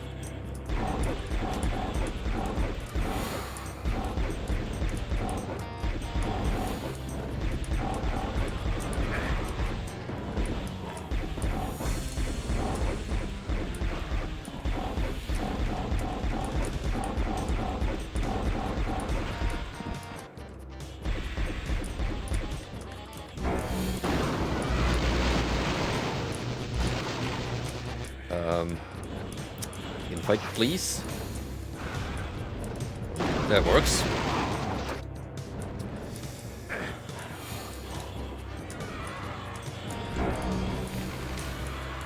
Does there have to be like 10,000 of you?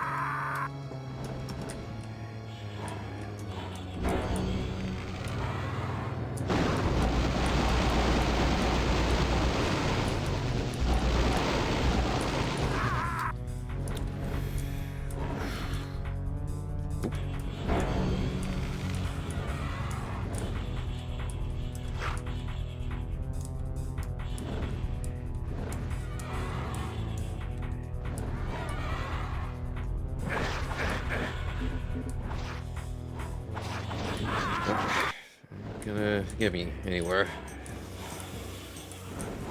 Oh yeah.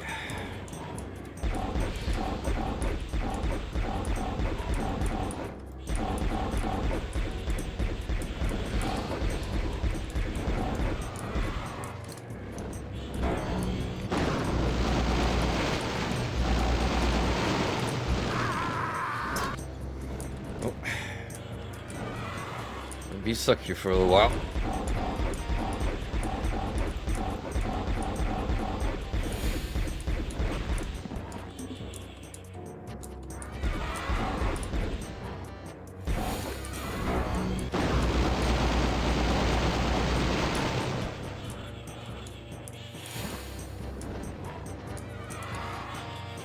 Let's get this guy, because he's kind of annoying to melee.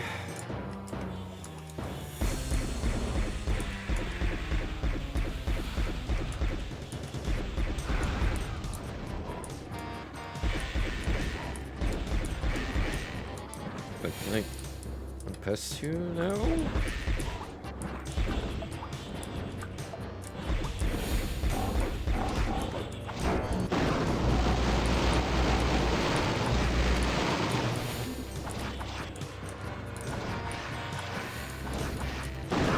Oh, you son of a... Just had to blast that fireball. Last possible second.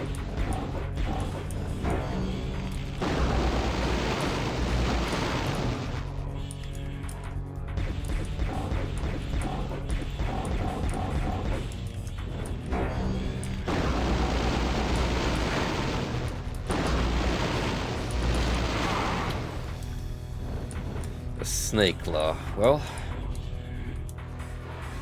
I don't know what those are called.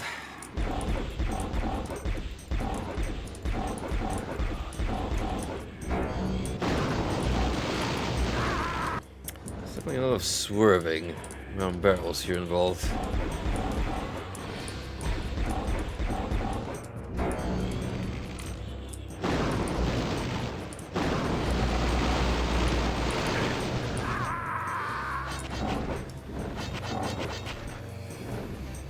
Whew.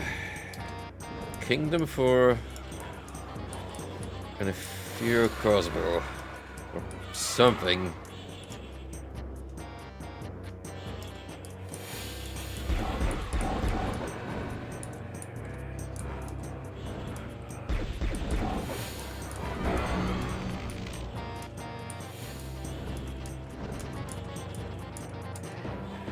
Wait.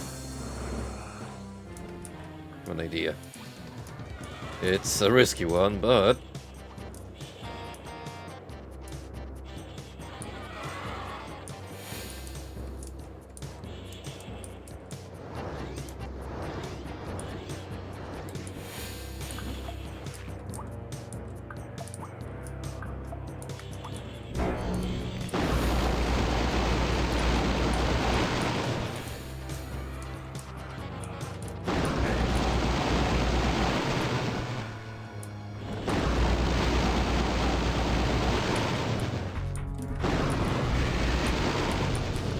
God.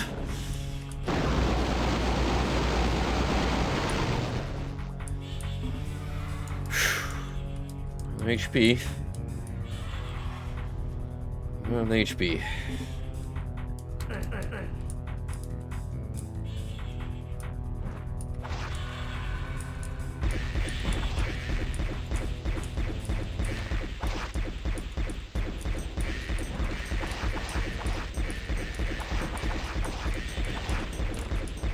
That's right, you duke it out amongst yourselves. Leave me out of it.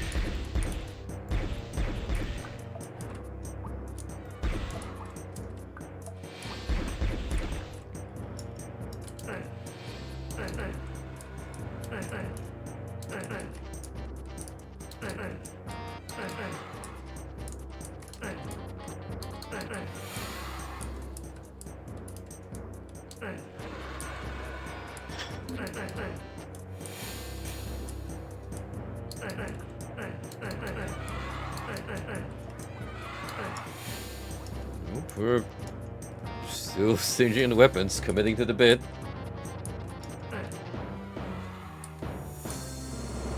Well, to be fair, there's only 2 secrets marked on this map, so they might be actually hidden quite well.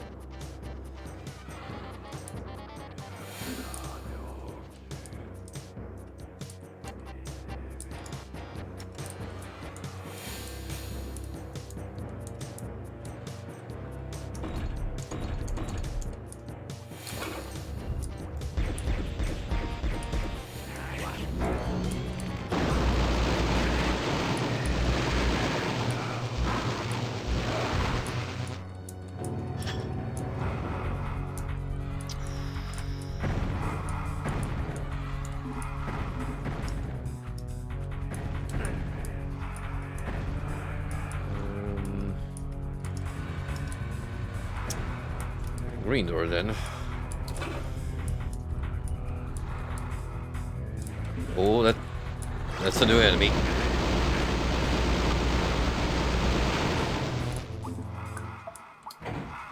This reminds me of that Snake Minotaur man from Witch Haven. A little bit.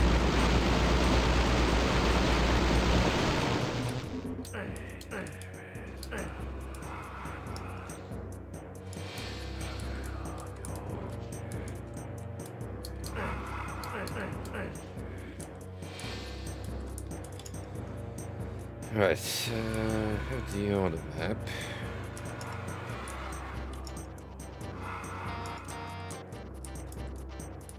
How much am I actually missing?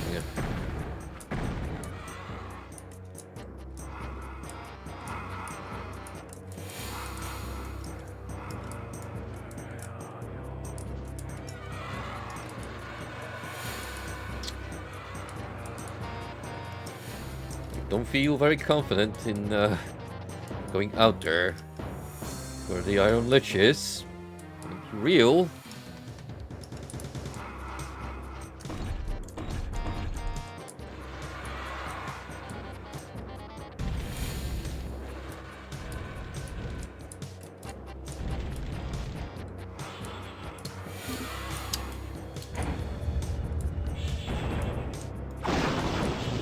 Invincibility would help, yes.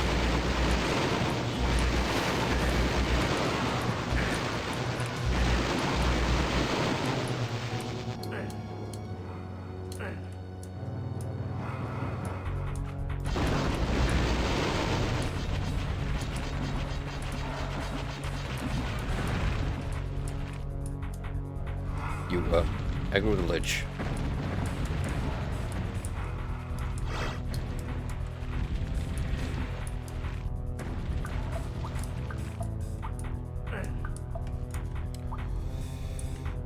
I have to do this. Just my pea shooter. Seems fun and games.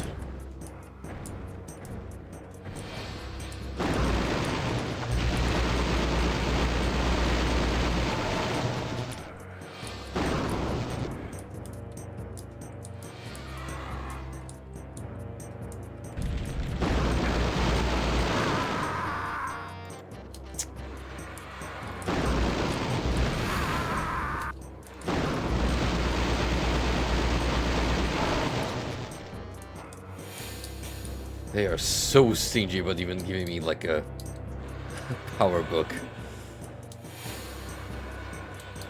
Not easy in the slightest.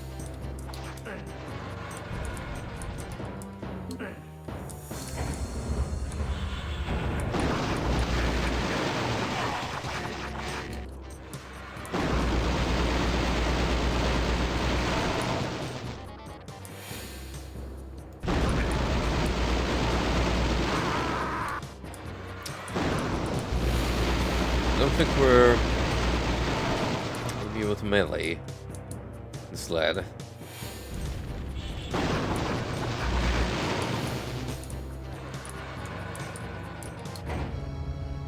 Look what we have.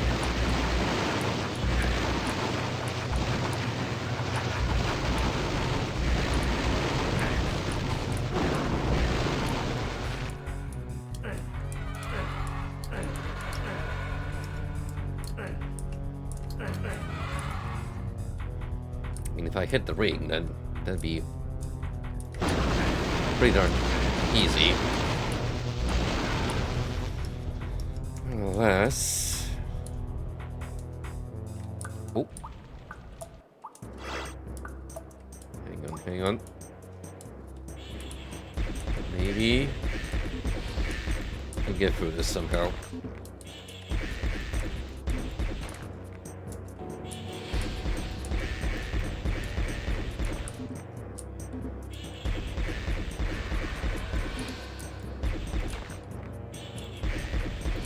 Yo. Check out this cool bathroom marble texture.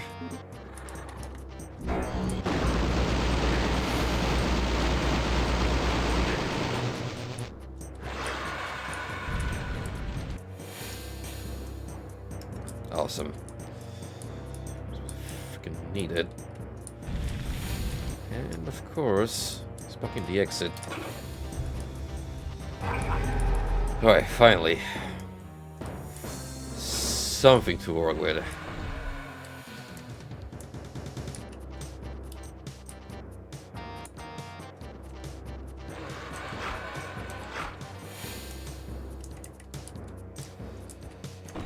Now we can fight. Wait. Oh, I thought you actually murdered the lich. Now, I'm gonna try and get you two to pick a fight with a big old skull here. Because it'd be damn funny for one. And sell me some hassle.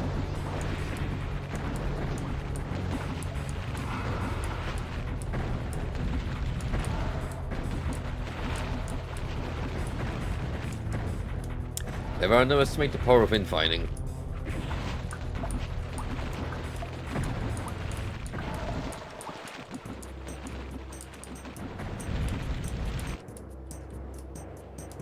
Let's say that the first guy already dealt with other good damage.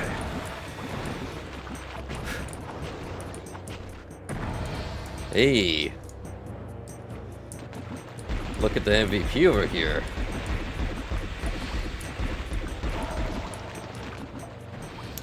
What a guy. I don't know if we're supposed to get this ability ring. Can you lower it from someplace else? Because this leaves what? Oh. Okay. Never mind then.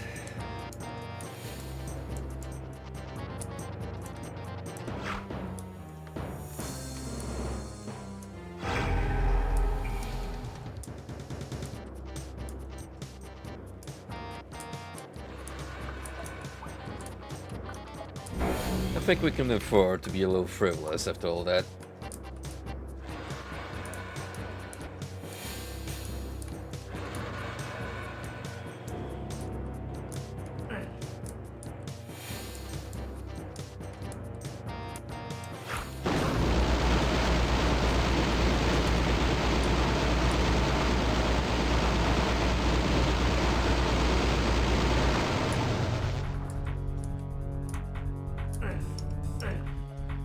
Finally, we're gonna deal with those two wizards at the very beginning.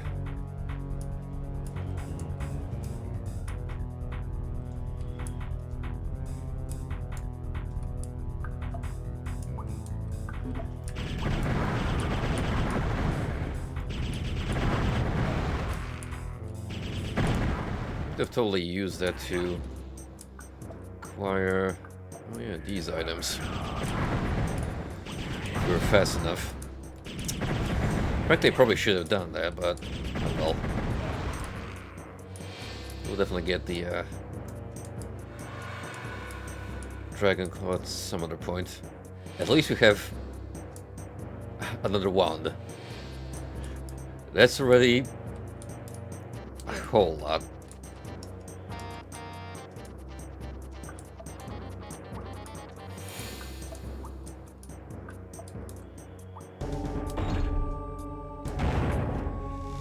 The cesspool.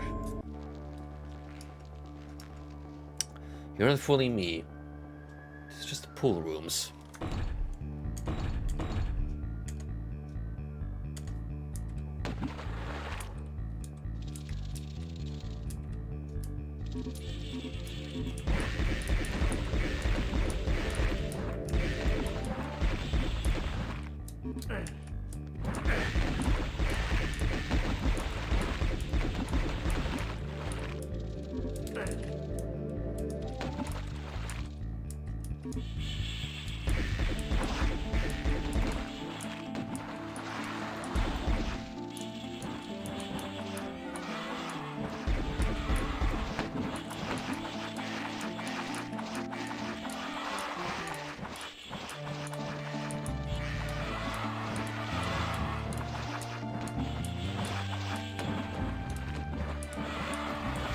You know, I do kind of commend the need to rely on more advanced strategies, like actually encouraging enemies to infight, just to give yourself some more breathing room.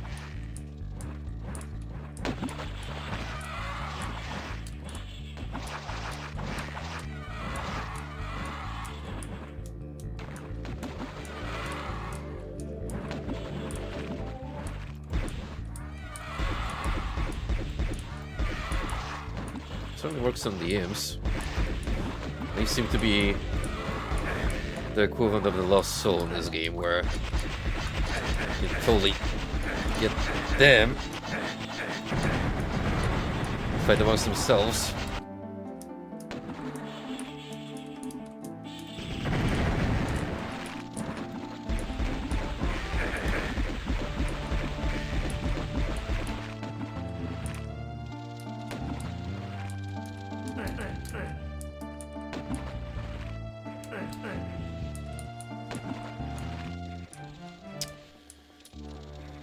Want that Phoenix Rod. I'm not gonna lie.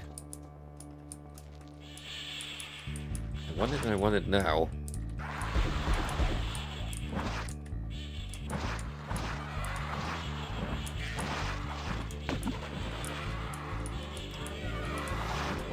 If only these imps would be willing to fight the snake claws, that'd be perfect.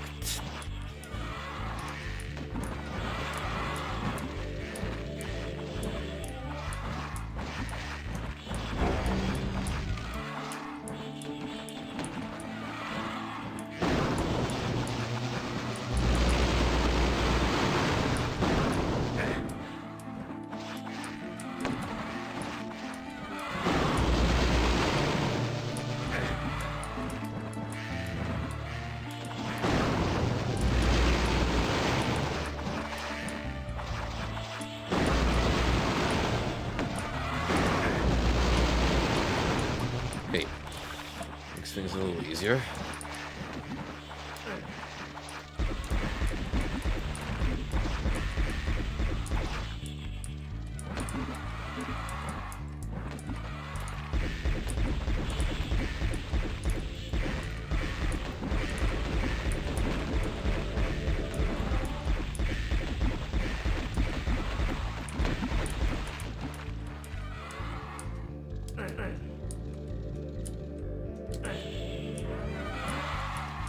Wait, there's more.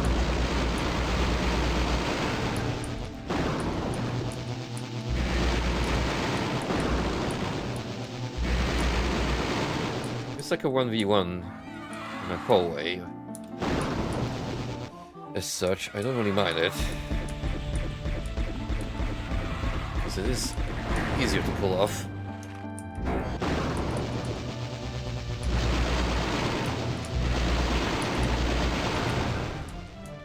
Fortunately. Finally, some standard issue weapons.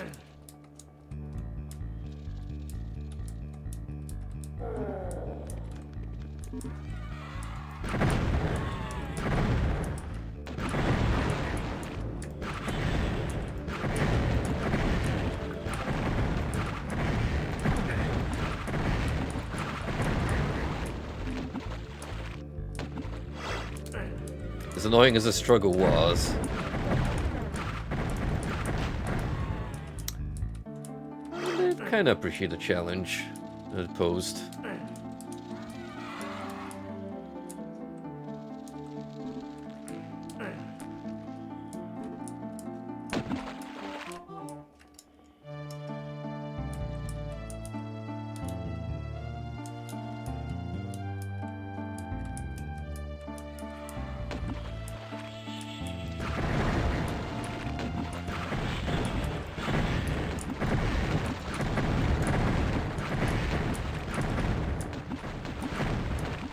Only 3 secrets this time around.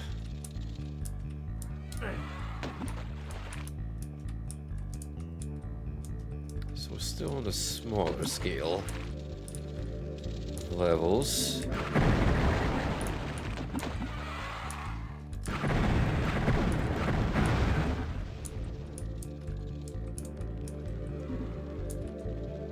Did that lower the altar by any chance? So we can now grab a key. Yep. Just gonna figure out how to grab that urn, because having a portable full heal seems pretty great.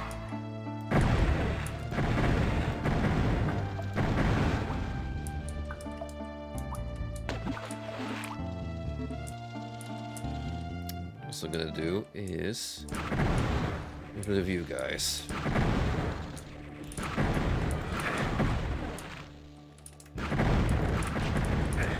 So I'm gonna pick those items up later. Don't want you to be in the way.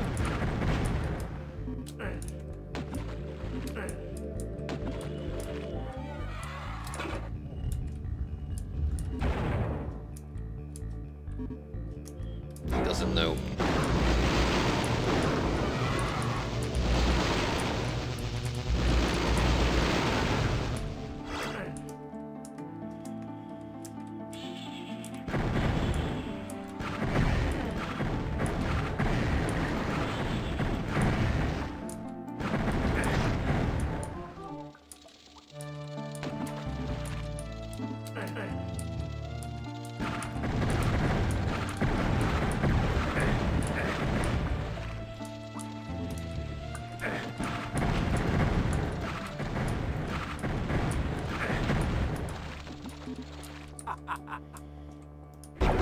Told you we would get it eventually.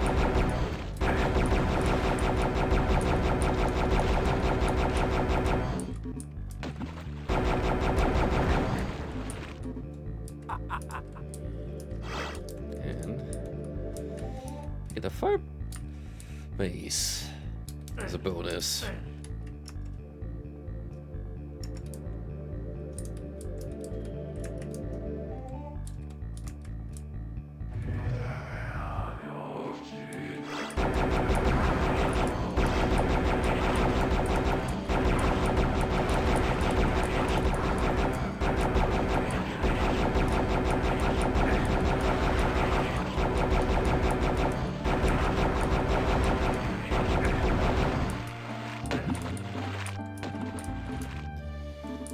Where are we now?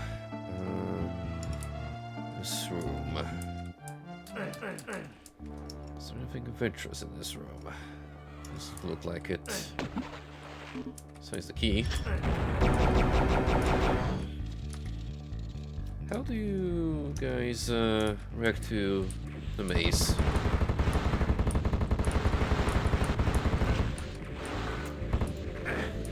Fairly well.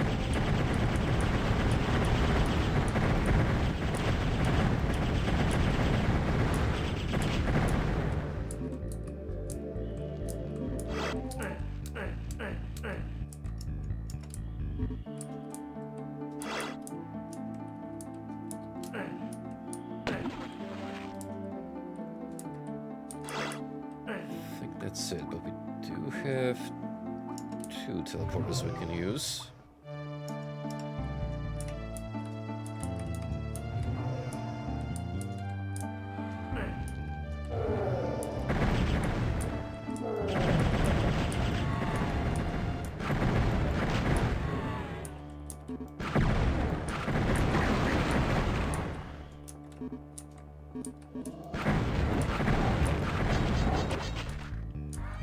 Yeah, go. Can do it, Snake Claw.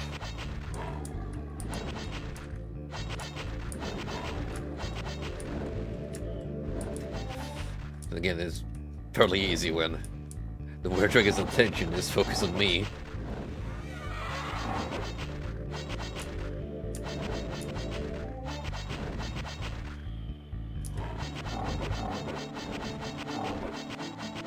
That's right. You didn't lock the hit stun. Too bad.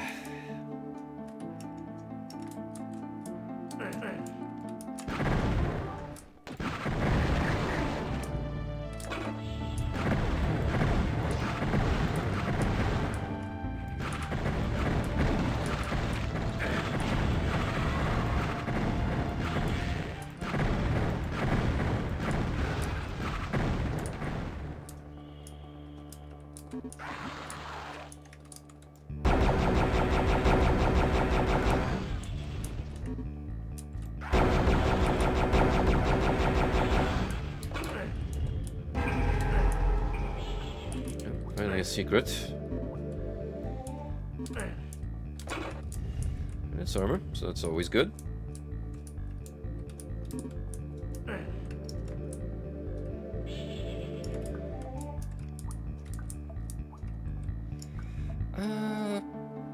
Let's head towards the exit, and we'll work our way from there towards fighting the remaining 2.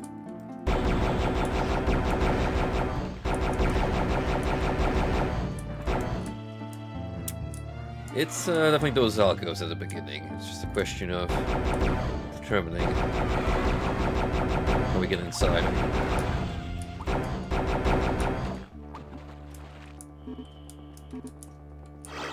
Say, we did this gimmick already before. In episode 2. What gives? Who liked this platforming bit so much? They had the compulsion to include another one. I mean, if you're that proud of your handiwork, go for it.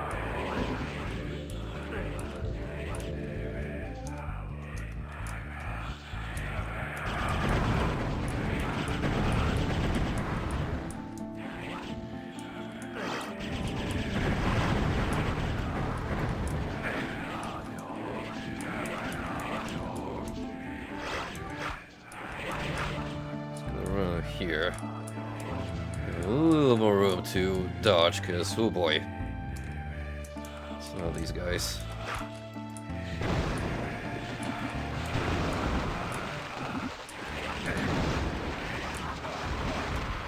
But we got a good setup going on here.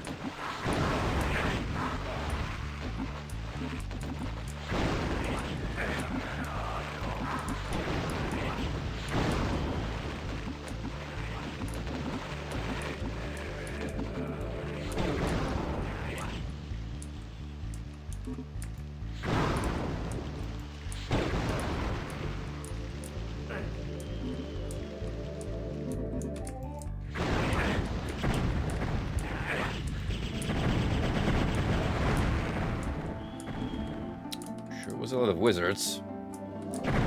Get in one spot.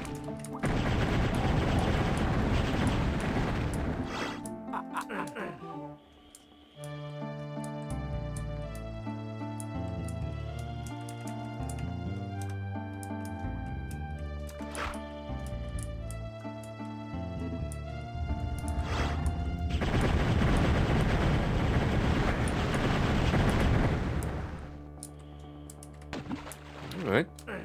Let's back to the beginning.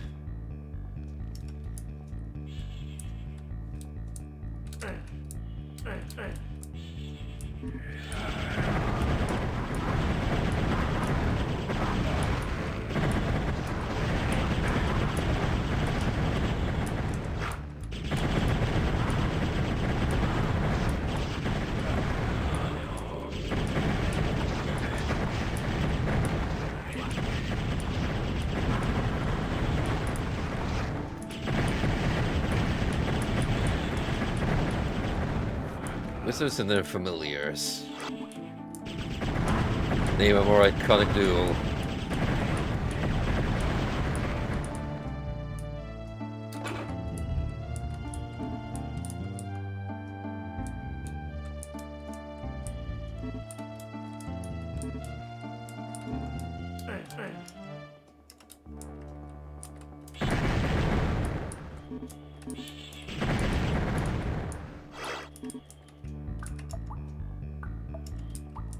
We're almost down with the kill count.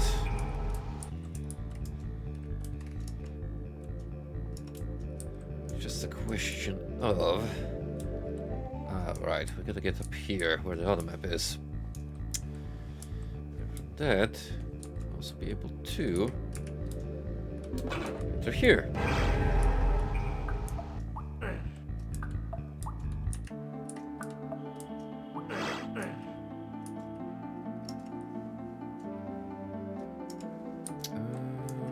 This room.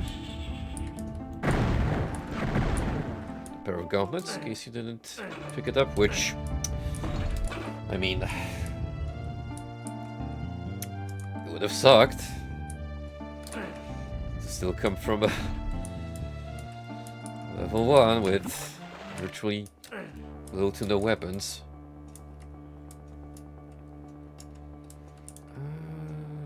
How do you open up this door? Seems like an elevator. Should meant to take... flip a switch somewhere?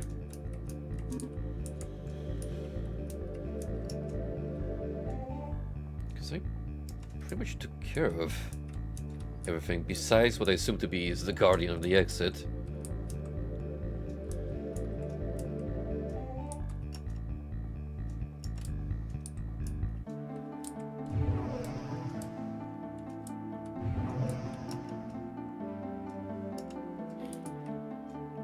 Press a button somewhere. It's meant to lower. Lift.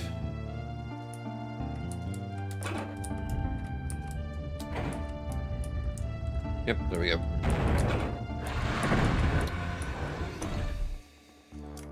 Feeling bold, are we?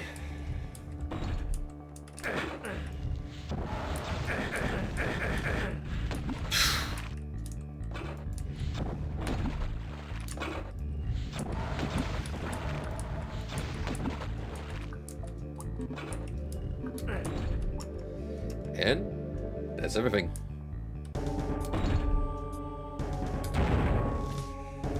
Confluence. Right.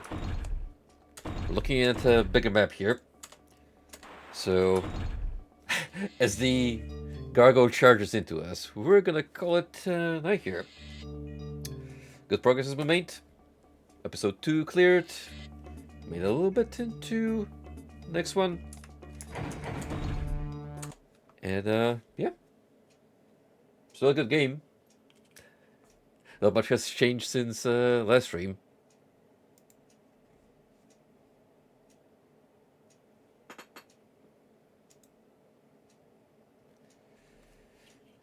TT also applies, because we like the guy, and you could probably make a fun abbreviation out of that. Yeah, anywho, thank you for hanging around. I'm gonna return with Stranger of Paradise. That's gonna be our rotation for a bit, until we knock out either. And yeah, I'll see you all in the next stream. Thanks for hanging around, and till next time.